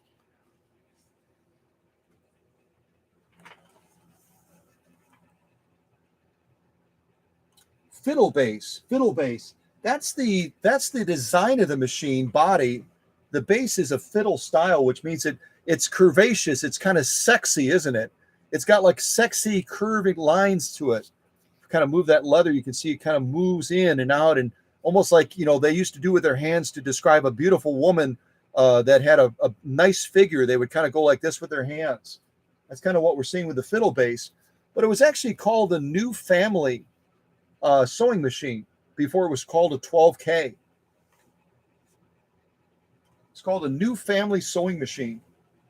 And then eventually Singer started referring to it as the 12K after that. So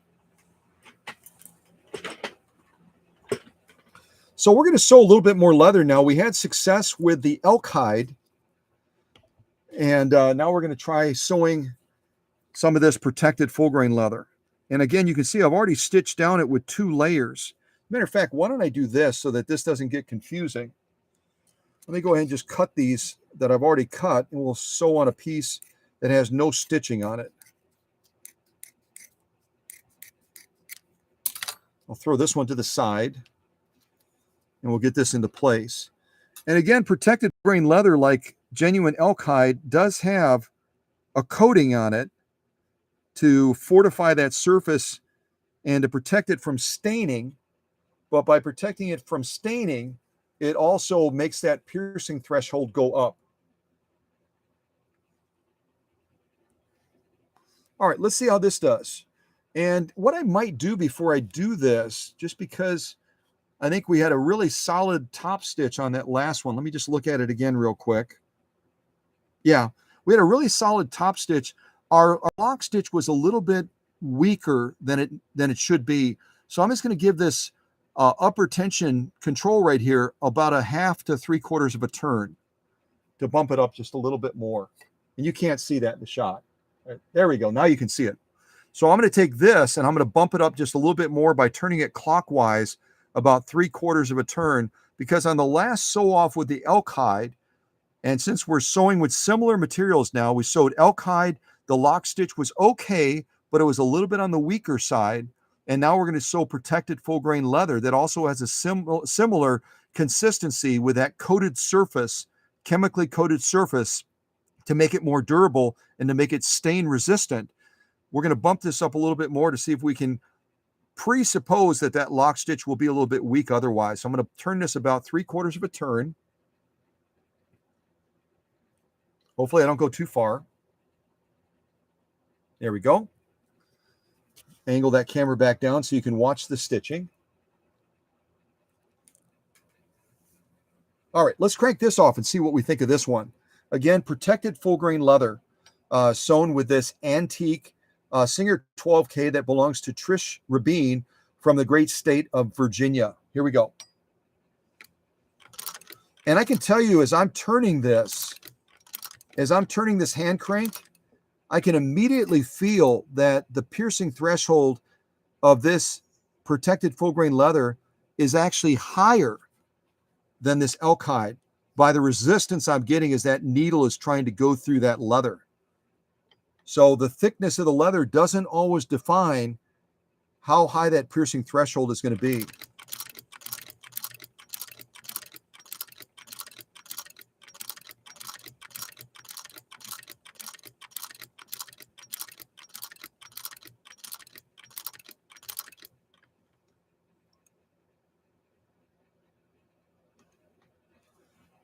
All right, let's see what we think of this one. Well, I'm just going to rotate it like that so you can already see we've got a gorgeous looking top stitch. The stitch formation, the alignment, the spacing, the stitch clarity, as far as it presenting and saying, look at me, is absolutely as it should be. So we did not compromise the clarity of the top stitch by just bumping up the upper tension. Again, if you're a brand new sewist, when we bump up the upper tension, what it does is it takes away some of the authority and power of that transverse shuttle in pulling down to define this top stitch. When we bump up the upper tension, we give more power to the upper tension in defining the lock stitch. And so there's always a risk when you bump up the upper tension that you're going to take away the clarity of that top stitch, but that certainly is not the case here. We've got a gorgeous, gorgeous top stitch, and hopefully we've got an equally gorgeous lock stitch on the bottom. So let me go ahead and pull that out. Oh yeah. Yep. There we go.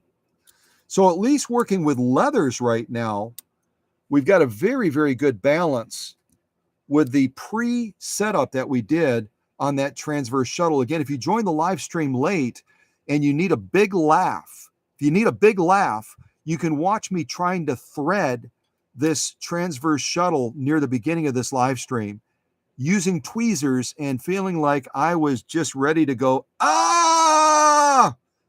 But it all pays off in the end once you get a material type you're working with and you stitch it off and you get just a beautiful, beautiful balance, which is what we have right now. Let me grab that that thread guide again, or thread display is what I meant to say.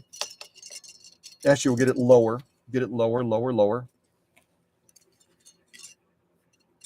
So the first thing we're going to look at is that top stitch that we just sewed with this protected full grain leather, which is absolutely brag-worthy. Gorgeous, gorgeous stitching by this antique 12K. And again, this is protected full grain leather, chemically processed with a special coating to make it stain resistant and to fortify it to make it more durable. And it's not a light garment leather. Let me kind of rotate it towards the camera a little bit. Look at the thickness of that leather, probably about 3, almost 4 ounces of leather.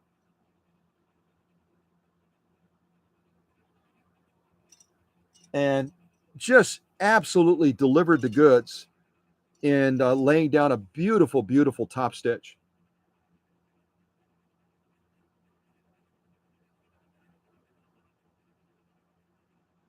We turned it over. Let's see how that lock stitch turned out. Again, we bumped up the upper tension, wanting to make sure that we had enough upper tension to give us a beautiful lock stitch.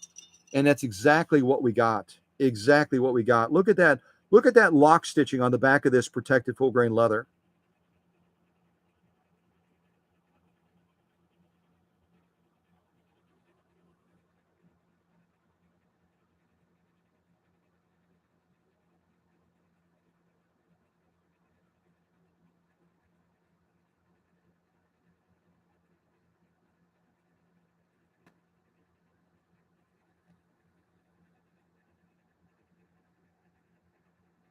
Oops, too low.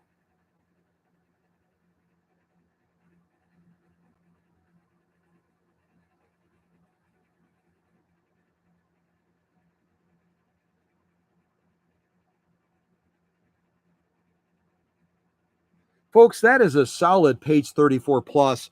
Both the lock stitch that I just gave you a real close look of, and also this top stitch as well, is absolutely page 34 plus and brag worthy. And that tells us that right now, at least, but again, what is the consistent reality with the 12K is that if you change materials or if you change thread type, you might have to make adjustments to that tension again. It's just the reality of the engineering of the machine and the way they had it set up at the time back in the 1800s.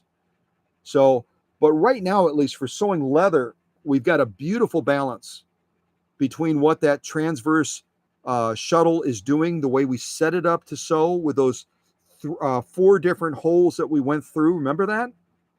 And also what we've done with the upper tension adjustment as well. This right here. This is our upper tension adjustment right there. So we are in a sweet spot right now for sewing leather. We've done elk hide, we've done protected full grain leather, and we've gotten some beautiful, beautiful results sewing leather. But now we're gonna shoot ourselves in the foot after having all this success with leather, and we're gonna try to sew cotton, and it's gonna evidence what I'm saying to you, that because of the transverse shuttle design in relying on those holes and the loops of thread as we threaded it one way and then threaded it another way, you saw all that to create that drag to define that top stitch. Now, if we change materials, it's going to have an immediate impact on the quality of that stitching from a standpoint of tension balance. So what we're going to sew now is we're going to sew cotton with a stiffener.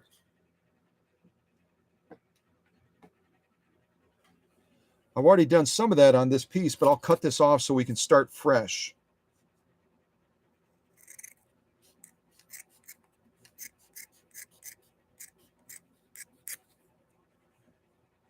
Well, that's a tiny little piece to try to sew, but I'll give it a go. Okay, so what I have now is I've gone from leather over to cotton, and I've got a stiffener in between. We'll see what happens now with the stitch quality. We just sewed some page 34 plus stitches on elk hide and on protected full grain leather. Now we're going to try stitching on cotton with a stiffener and see how the machine reacts to that. It should be very, very interesting. Should be very, very interesting. All right, so our presser foot is down. Let me get the camera angled so you can see that a little bit better.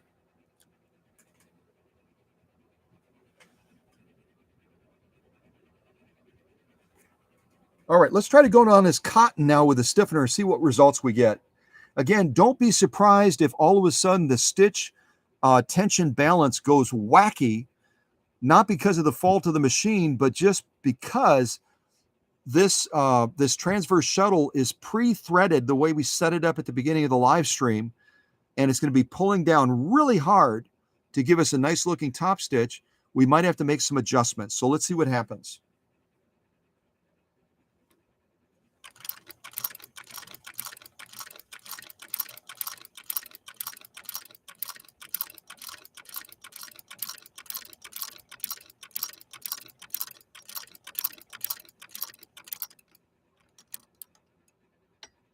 And maybe it'll just totally mess with me and it won't do anything weird, but it probably will do something weird. Yeah, it will. It will.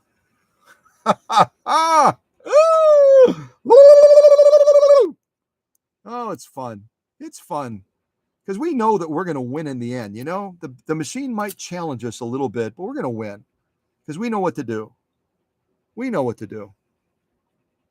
All right. Yep. So that top stitch, it's kind of what I thought. And I talked about this a little bit. When you migrate over to cottons with a 12K, even if you use a stiffener like I have here, it's going to tend to underdefine that top stitch a little bit. That top stitch is going to be just a little bit underdefined. Let me actually move over my stitch display holder thing and the camera over, and we can take a look at that, and you kind of see what I'm talking about. Let's make sure I've got it facing the right way. Yeah, that should be our top stitch, and that's our lock stitch. Yeah, it doesn't like, with this needle and this thread that I'm using on this 12K, it does not like this cotton and this stiffener, because all of a sudden our stitch quality with the tension factor has become a little bit more challenged. Let me hold it like that.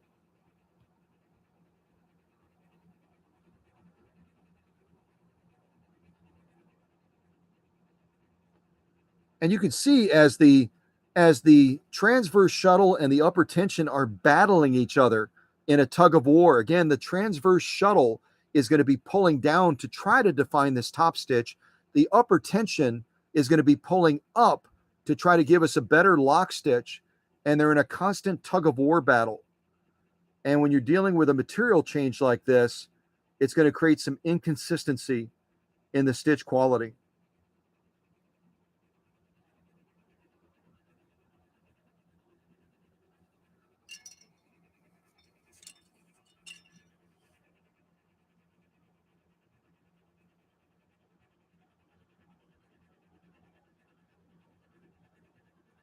Yeah, it doesn't like this material at all. And I doubt that Trish will be sewing this cotton type material with this type of stiffener. But if she does, it's gonna require some adjusting. So here now is our lock stitch, which looks to be a lot more page 34 than the top stitch, because that upper tension was overpowering that transverse shuttle. Remember, we bumped up that upper tension quite a bit as we were sewing that leather, but now we have to bump it back because right now it's yielding too much pull down. It's yielding too much pull down. Get that a little bit closer.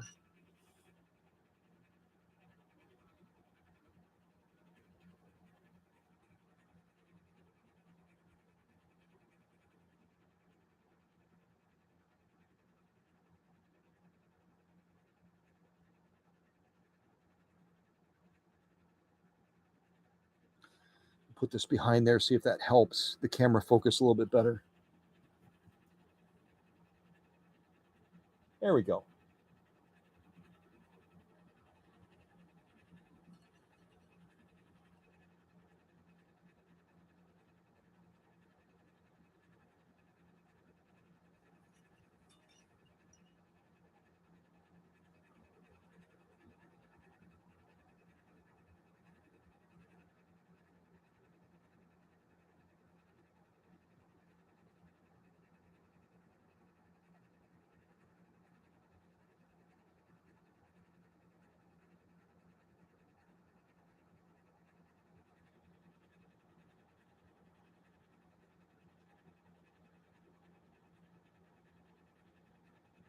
So all in all, even though we migrated to a totally different material, we went from leather to cotton, 100% cotton with a stiffener, a subtle adjustment should be able to bring us back on track with getting a better defined, lean that a little bit, there we go, with getting a better defined top stitch. Right now our lock stitch is pretty solid. Our lock stitch is looking good, but our top stitch is on the weaker side. Our top stitch is on the weaker side. So what we would do if we were going to be sewing a lot of this cotton material with this stiffener in it is we would back off our upper tension a little bit, because right now our lock stitch looks good. Our lock stitch looks really solid. Our top stitch is a little bit on the weaker side. So it's a simple adjustment. It's a matter of taking this control right here and turning it counterclockwise, probably about 3/4 to a full turn, and then that top stitch will come back into form beautifully. So, but again, it's the reality with sewing with an antique sewing machine like this, because of its mechanical setup. You've got to fudge around with that tension just a little bit more than you would otherwise. And here's some of the material that Alex would have sewn back in his workshop in England. And it looks like he was sewing quite a small stitch, wasn't he? Quite a small stitch, probably about 8 to 10 stitches per inch. So I didn't do this on any of the other live streams. This is kind of a woolen style material almost. I'd be curious to see how the machine stitches this material that Alex had in his workshop back in England. So let me move this stitch off holder to the side, and we'll actually try stitching down Alex's material that he used back in his workshop when this machine originally was being prepared for Trish a number of years ago, before it took that hard fall to the concrete somewhere on the East Coast. I don't remember exactly where she was at. We'll try to go down this left side right over here on this woolen material and see how our stitch balance is right now. I'm sure that Alex would have adjusted it for this material, and we'll see how our balance is right now in relation to that. Let me get it set right there. Presser foot down. I'm not going to change the presser foot pressure at all. We'll just go with what we have. And we'll see how this machine does on this type of material. It's more of a woolen style material.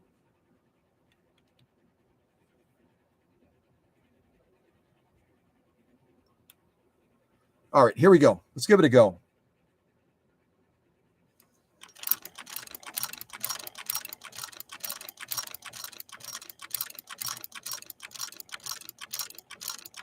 And my stitch length is going to be longer than Alex's. Alex's is quite a bit shorter.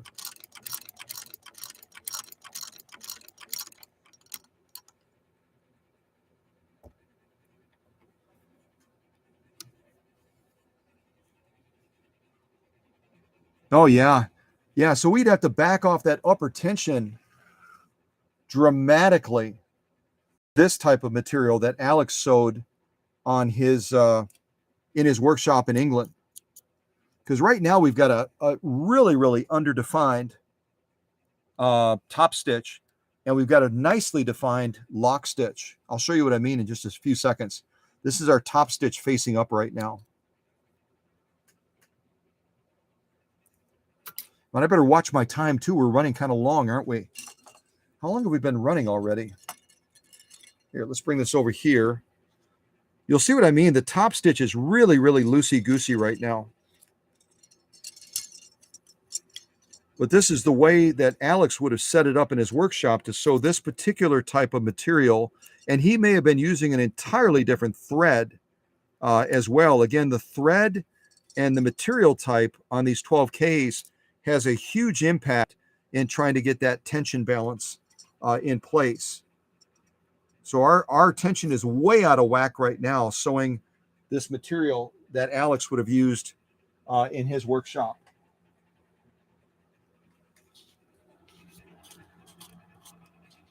All right, let me get this behind there. You have kind of a static background. So that very top row right there, that very top row is what we just stitched on Alex's material.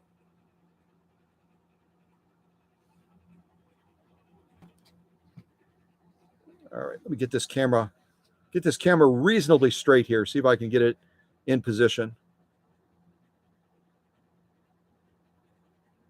So you can see on the right side, actually I'm looking in the camera, it's reverse. On the left side, the machine was really working hard to give us some decent top stitching over on this side over here. It was coming into form very nicely. But then as it went across the material, it started to lose its momentum over here, where it's incredibly underdefined. And that's simply a matter of the upper tension was pulling hard enough. I just used a P. I used a word that has a P and I knocked that thing over. The upper tension was pulling hard enough. It overpowered that transverse shuttle. And so when it does that, when it overpowers the transverse shuttle, that top stitch is diminished significantly. Watch when I turn it over, the lock stitch though. The lock stitch is exactly what we want to be seeing. We had to stitch across Alex's little garbled thing, whatever that is there. But look at that lock stitch. That top row is our lock stitch. That is absolutely gorgeous. But while it's gorgeous and well defined, this is our stitch line right here. We actually stitched across Alex's little whatever that is right there, whatever was going on. That may be where he was trying to adjust it. I don't know.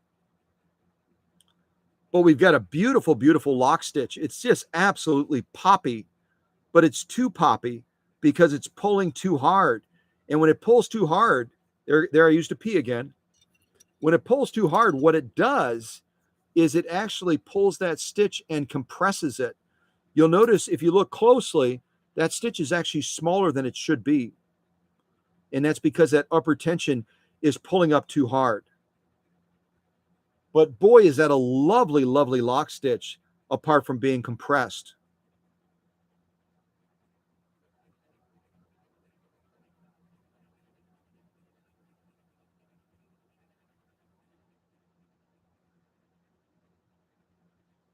So what we need to try to do to make it better is we have to take away some of the authority of that lock stitch and give it to the top stitch, which is way underdefined right now using Alex's material. And we're going to stitch another line on the opposite side of this material after we make an upper tension adjustment. So let's go ahead and do that now. Again, our upper tension is going to be controlled. Our upper tension is going to be controlled by this part of the machine right here, this adjuster. So what I have to do is I have to take away some of its authority right now. It's got too much muscle. It's got too much muscle. It's giving us a beautiful lock stitch, but it's stealing our definition as far as that top stitch. So we're going to turn it counterclockwise, a good full turn, maybe even a little bit further. So I just turned it almost 2 turns, and we'll see what impact that brings to give us a better top stitch. Hopefully I didn't turn it so far that we steal away that lovely lock stitch that we had. So let me angle the camera down. This is our first stitch line on this side of the material right here that has a very, very weak top stitch, very weak top stitch. Now we're going to go on the opposite side of Alex's material, and we're going to try to lay down another stitch line, see if our adjustment on that upper tension, turning it counterclockwise, is going to give us some pop back to our top stitch again. But hopefully I didn't turn it so far that it's going to steal the beauty of what we had as a budding lock stitch. Okay, so let's give us a go, see what we think. Let's give us a go. Here we go.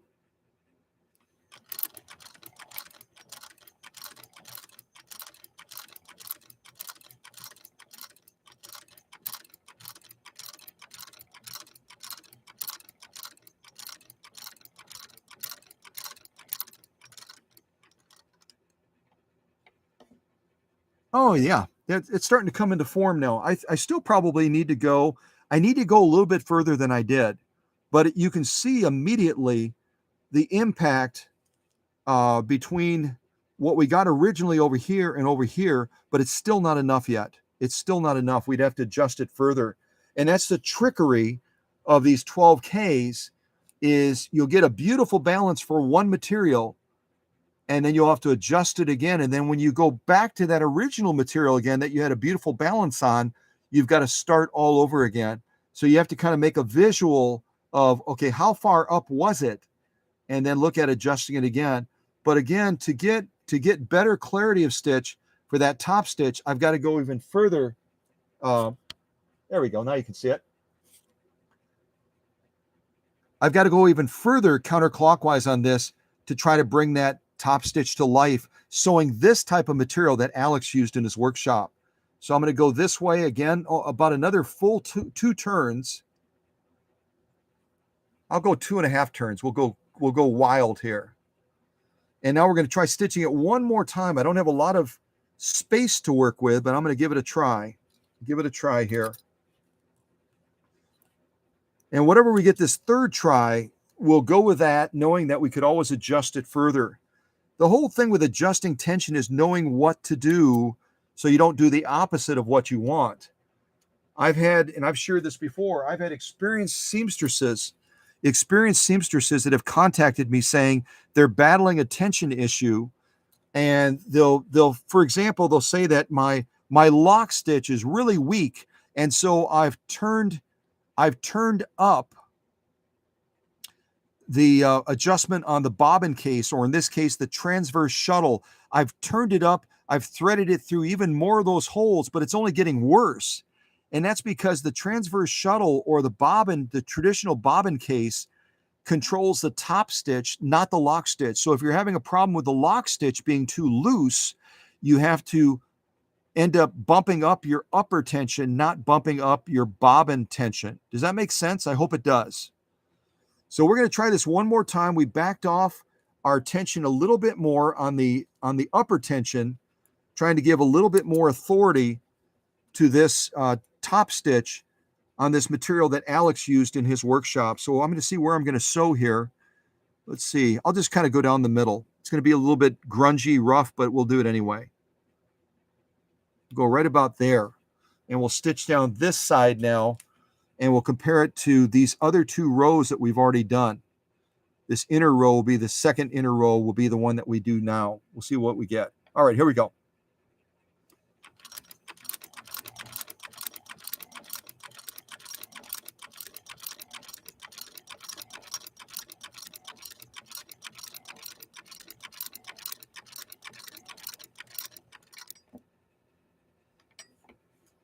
Yep, it's starting to come into form nicely now. You'll be able to see it right away. Right away.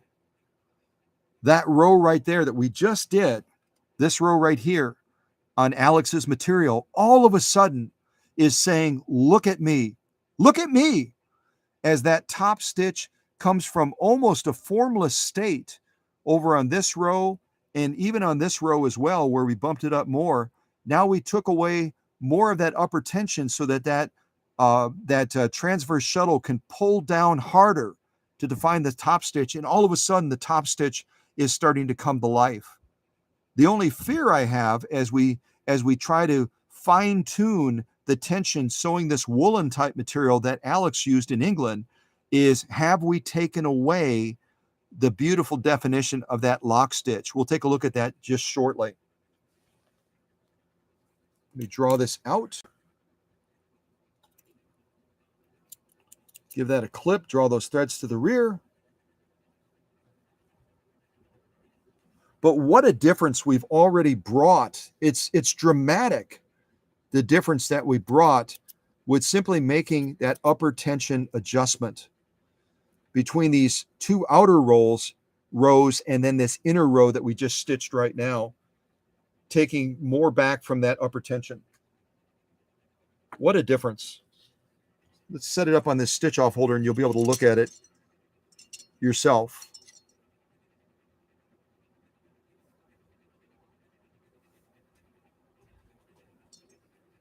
Oh yeah. And this is a tricky material to sew. This is a very tricky material to sew. Let's take a look at this top stitch.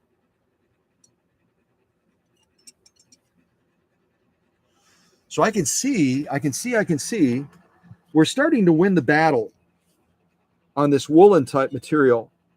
And sewing a longer stitch than Alex did makes our task even more difficult. But that loop is starting to take form into a top stitch that we can be proud of. That second row down. Let me get that material behind there to block that again.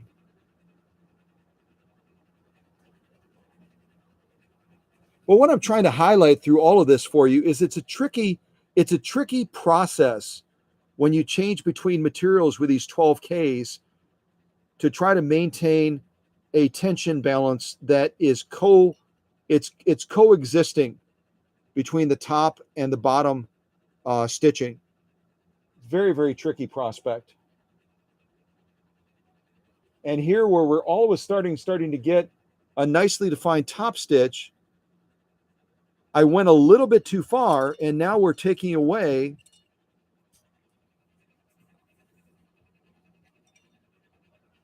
I had a little funny loop going on there, but now we're taking away from the lock stitching on the bottom.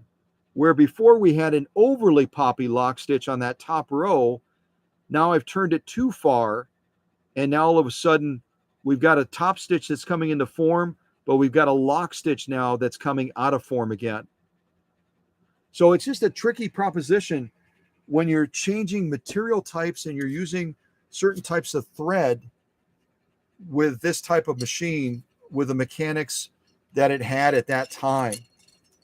And yet we can go to another material like leather and all of a sudden enjoy a successful outcome with it again, or go to denim for that matter. Denim is kind of where we started, if I remember correctly. Now we go back to denim again, and we're trying to find a good balance going between a woolen material and leather, and now denim.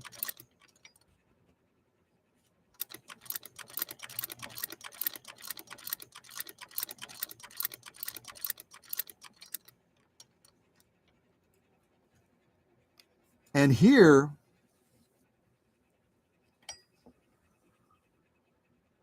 yep, here again, we're battling a little bit with that tension balance again. Once again, we're battling that tension balance. So the whole point of what I'm trying to show you with the stitching of this is you're going to have to wrestle this machine a little bit as you're working with material changes to try to maintain an adequate tension with this machine, especially depending on how you originally set up that transverse shuttle. But we've had some overall good outcomes. There's the row that we just did on this denim, and yet still, you know, as you migrate from one row to another, you're going to be battling certain things as far as tension with it. Same thing when you go to material like this, that's a cotton that has that, you know, you can see the migration here. We have this row over here, we've got a good balance, top stitch, lock stitch, and yet on this other row right over here, we were battling that lock stitch and coming into form. So the machines are a little bit of a challenge to try to get a nice balance between them. All right, let me stop wrestling with the machine and tension factors and finally show you real quick before we wrap up this live stream, show you real quick how to wind a bobbin with it, which is what Trish really wanted to see.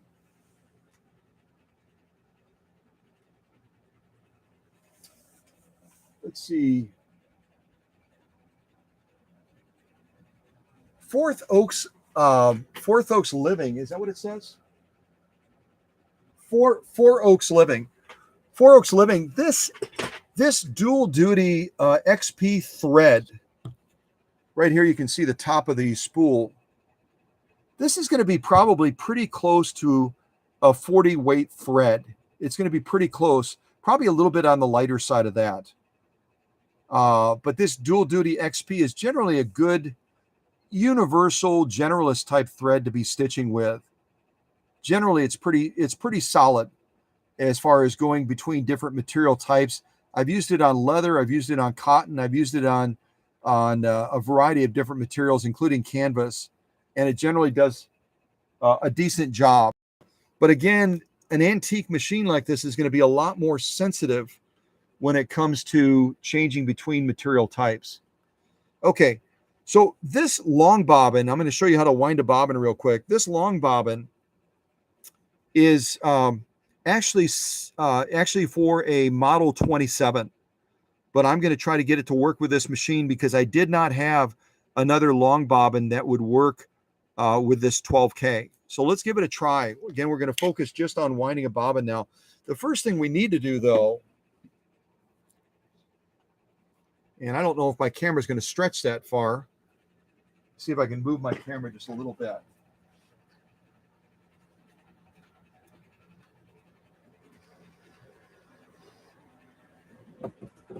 All right, I just slid over my laptop a little bit, so hopefully I can get close enough to this. Let me see if I can slide over the machine as well.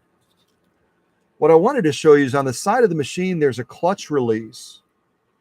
Let's see here. There's a clutch release right in here. You have to kind of reach past the hand crank to get to it. It's a little bit cumbersome. I'll do my best to get to it because right now what's in the way of it is the hand crank itself. It's kind of blocking it. So I'm going to reach my fingers in there as best as I can, kind of pull it out, and you need to pull it out and give it a turn at the same time to disengage it. Oops, and it just popped back in. So I'm going to pull this out, get a different hand grip on it here. Hold on a second. Again, this is a little bit more challenging when you're managing the camera too. There we go. It's easier when you got... So you'll notice now that there's a bigger gap where I pulled the clutch out. You pull it out, it's spring-loaded. You pull it out, and then you turn it towards you to disengage the clutch. So now the needle will not be moving. It's only going to be the balance wheel itself. Actually, I should turn it the correct direction.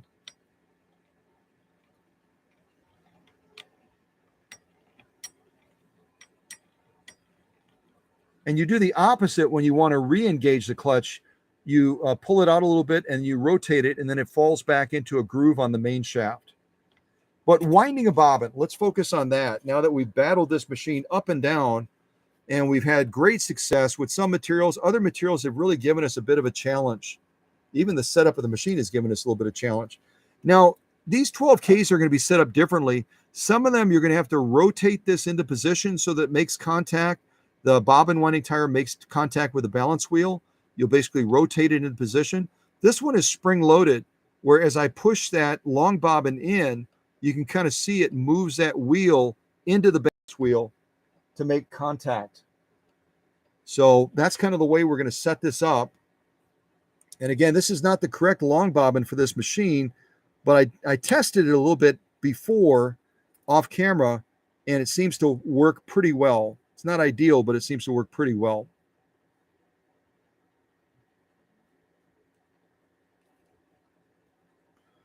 And we're not going to be winding this fully. We're just going to be winding it part of the way. Let me see if that actually turns, hopefully. Yeah, see, it's not turning well. See how it's wobbling? Because it's not the correct bobbin for this machine. But I'm going to try to limp through it just to show you in a rough sense what we would be doing to get this bobbin to wind. Let's see, I just adjusted a little bit more. Maybe that'll turn a little bit better. Maybe not. Yeah, see, it's not ideal. See how it's wobbling? That's because it's not the right long bobbin for this machine. Let's see if we can limp through it. The actual bobbin itself fits in here beautifully, and it turns very, very smoothly and very, very evenly. But we're using a different type of bobbin for a Model 27 right now, just so I can try to demonstrate this for Trish to show her. Okay, so let me back the camera up. What I'm going to do is I'm going to unthread this up here, just partially. Set that down on the bed. We'll get another spool thread here. And then we're going to go ahead and take this over to the same thread guide right there. And we'll bring it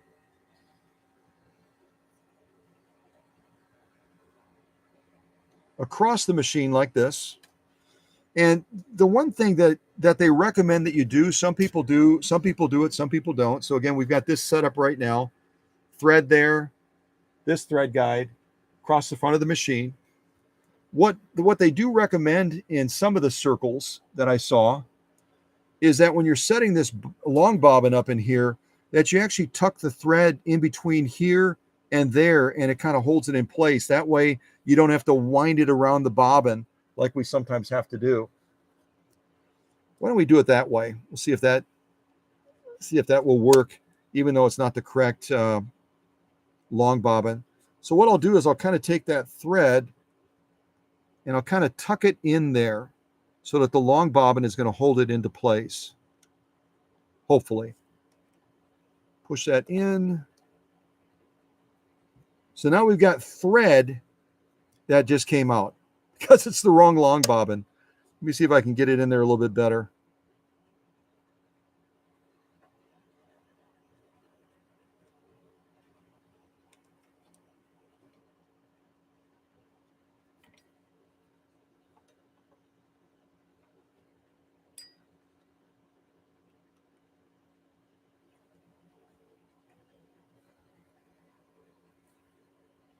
We may have to wind it anyway. I think that's going to hold it pretty good. That seems to have a better bite on it. Okay. So there is no thread tensioner on the 12K. In other words, normally if we're winding a bobbin, we're going to take that thread and we're going to run it through a tensioner, usually that's going to be on the front of the machine, and that's going to help distribute the thread back and forth on that long bobbin. With this machine, you have to do it manually. So in other words, you thread it as you've seen me do it here, almost kind of a V style, from here to here across the machine, and then we're coming down to the long bobbin here, and we kind of have the thread tucked in there. Now what you need to do, I'll back up the camera a little bit, see if we can get the full shot. Now what you need to do is you need to carefully draw that thread out, and then with your finger over here while you're cranking the machine, and I could see it's off camera a little bit. There we go. With your finger off camera, you then kind of guide it so it's even, going evenly across the long bobbin. You're kind of guiding it. You are the thread tensioner is what you are. And what it recommends in the manual is that the outer edges on the long bobbin are going to be a little bit thicker, a little bit higher up, so it kind of pitches the thread in a downward center portion. They're not going to be dramatically higher, but the outer edges, when you wind the bobbin, will have just a little bit more thickness on the right side and on the left side versus the center. And as it's turning in that transverse shuttle, it allows that thread to distribute a little bit more smoothly, a little bit more evenly by doing that. So we're going to try cranking it again. Wrong. It's the wrong long bobbin. So hopefully we can somehow pull this off. I'll give it my best shot. And it came out. So maybe we will have to, let's see. I wish I had another long bobbin that was designed for this machine, but I do not. I do not.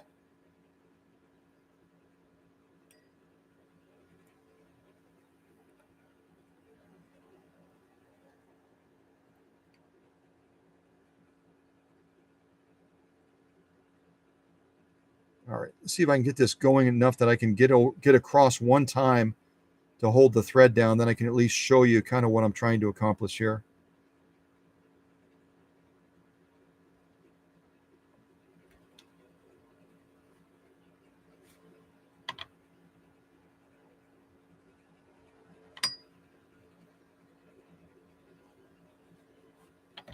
Yeah, that thread is slipping, unfortunately.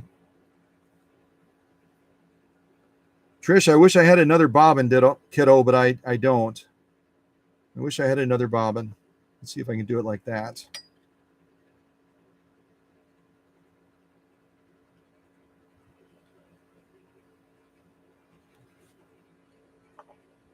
There we go. This is not ideal. This is not ideal, obviously. But the thing I'm trying to show you is that your finger has to basically be the tensioner and distributing that thread evenly on the long bobbin. Let me try to get closer now so you can see it, at least what I'm trying to do. So as I'm turning it, and again, not the right long bobbin, but I'm going back and forth using my finger to guide it. Can you see that?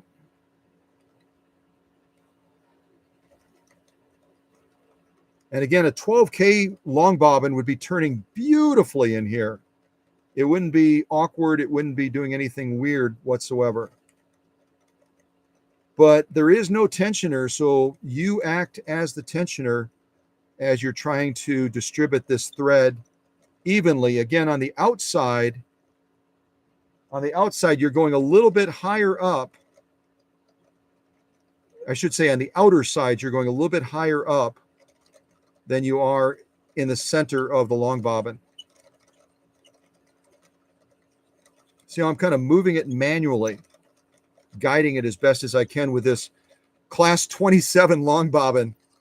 And now as it gets fuller, it's starting to become a little bit less wobbly, but it's still, the reality is it's not the right long bobbin. But you get the idea. You go back and forth, and then again, the manual suggests that when you get to these outer edges, you linger there just a little bit longer to get those edges a little bit higher up, and then go across again, kind of linger on this side, get that edge up a little bit higher, go back across evenly as best as you're able, back across again, back and forth, back and forth, back and forth, back and forth. And eventually that long bobbin will be full. And then you can jump into the fun process of trying to thread up that transverse shuttle, which we did at the beginning of this live stream.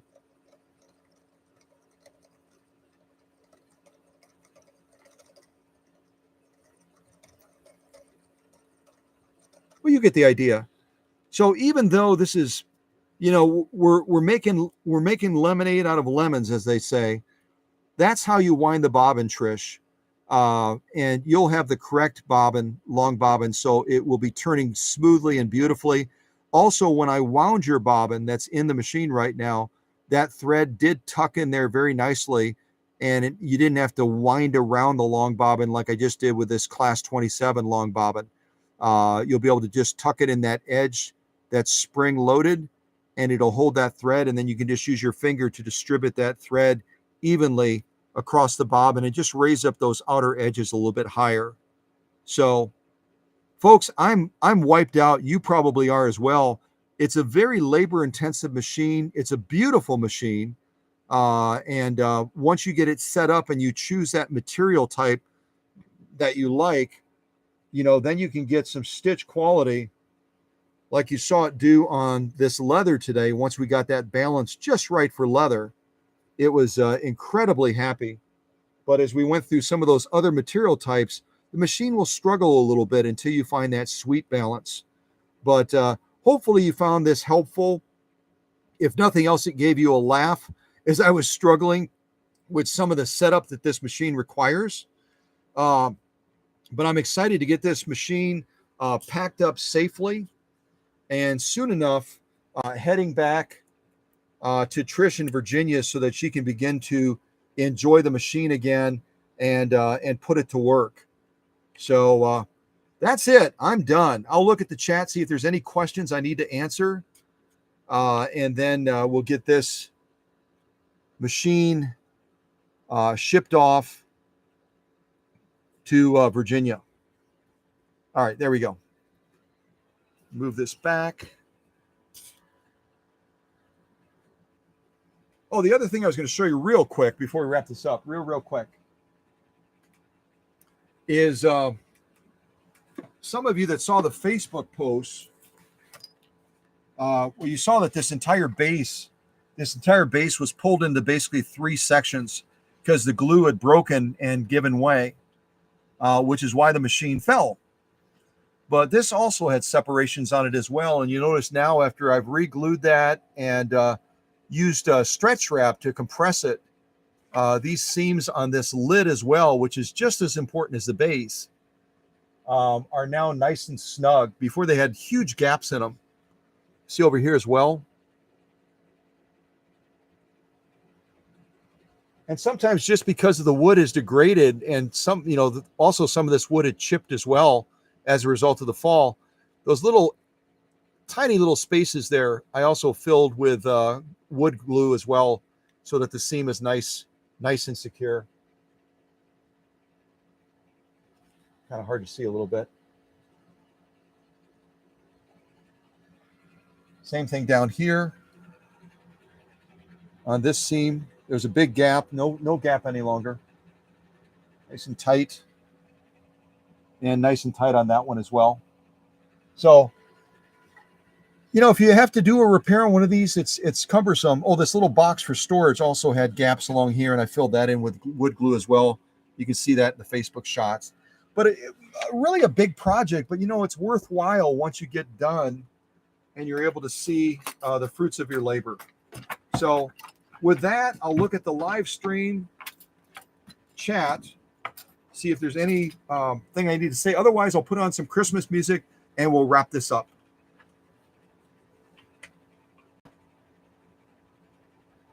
I don't see any other chat.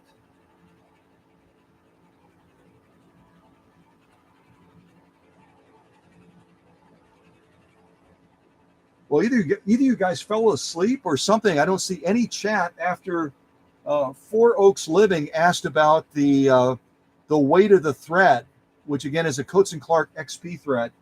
So if all of you are still alive and well out there, because I can't tell by the chat. Matter of fact, I'll try typing a chat just to see if it's going through.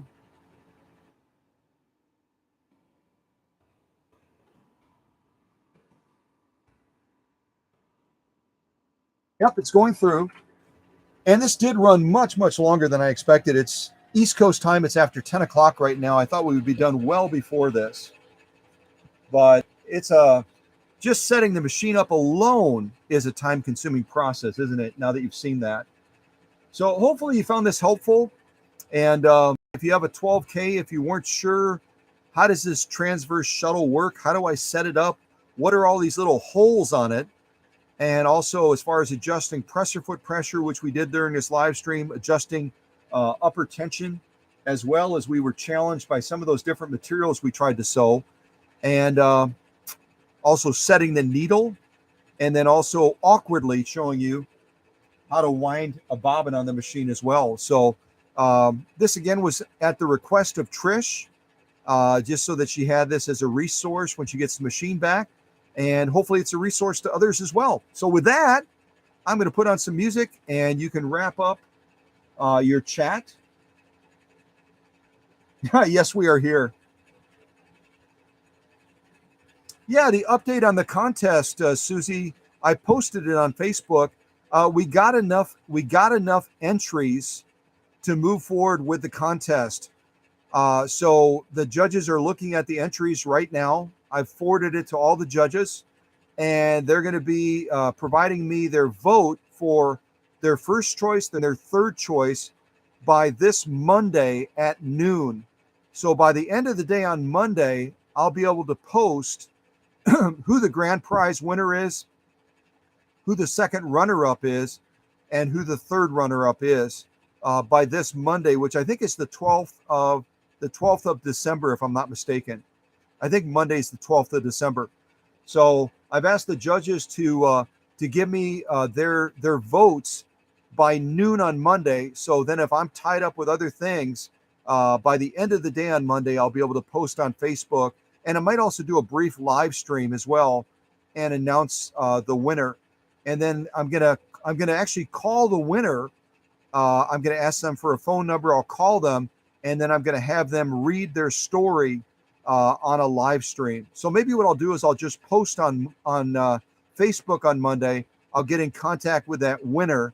We'll set up a phone time when we can do Facebook Messenger, or I can call them on their cell phone, put them on speaker, and then you can hear them read their story that they wrote for this celebrity-based contest for hitting 13,000 subscribers. And again, I mentioned it a couple times already. We are already more than 1/5 of the way to our next milestone of 14,000 subscribers. Since we hit our last milestone, we've gained about another 230 subscribers. So we're well on our way to hitting our next milestone of 14,000. And then we'll have another contest giveaway. Possibly when we hit 14,000, we'll do another fundraiser similar to what we did for the History Museum in South Bend, Indiana, and for what we did as far as a fundraiser for the local Humane Society here in Oconto.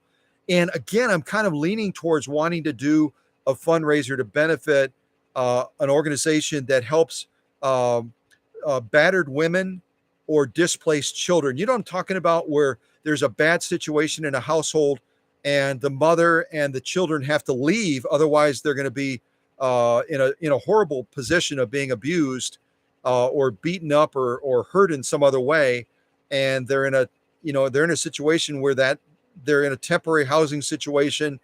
They may have no income, and there's organizations, great organizations, that step into that gap to help that mom and kids out from that horrible situation. So that's kind of what I'm thinking with this next fundraiser.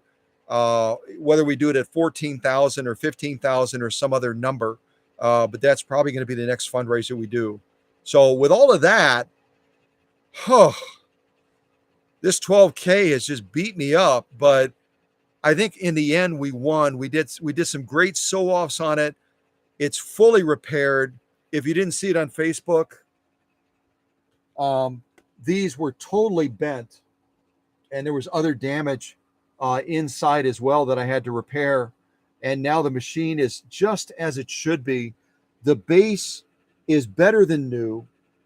The bentwood cover over here is better than new. So Trish will be able to pick up this machine in its base, knowing that the seams are not going to separate now, knowing that it's safe to carry in its base. I still agree with Alex. Again, when Trish contacted Alex about him taking this project on, he basically said, no way, Scott's the right guy for the job. And so he guided Trish over to me, so I was able to take this project on for her. But even though these seams are absolutely secure and solid now, even though the bentwood cover has been repaired as well, and the machine is absolutely as it should be, it's never a bad idea to have one hand on a handle and then the other hand kind of underneath, just as a peace of mind factor, even though you shouldn't have to do that. And I don't think you have to do it any longer, because all of those seams are absolutely solid.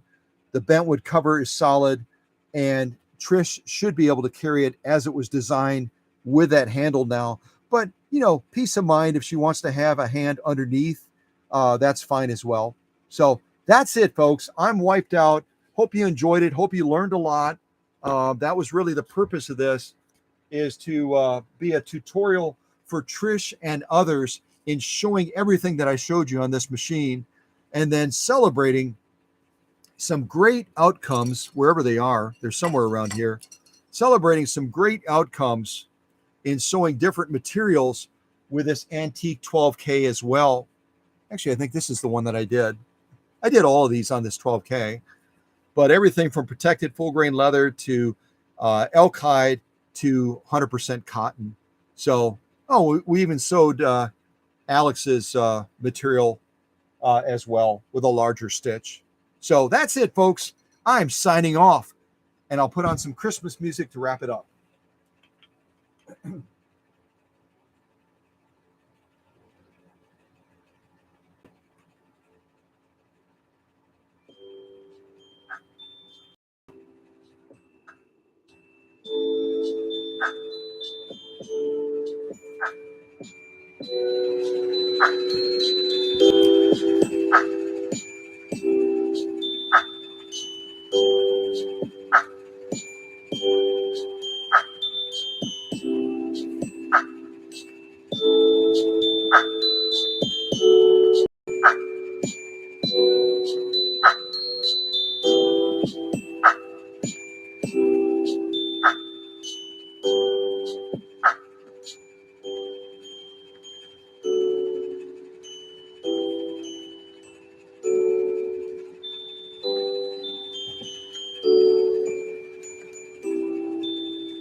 Have a good night, everybody. God bless, and thank you for your patience. This went a lot longer than I expected, but you can see just by nature of the setup for this 12K, it takes a while. So appreciate your patience, and hopefully this will be helpful to Trish and to others that have this great machine. Take care. God bless.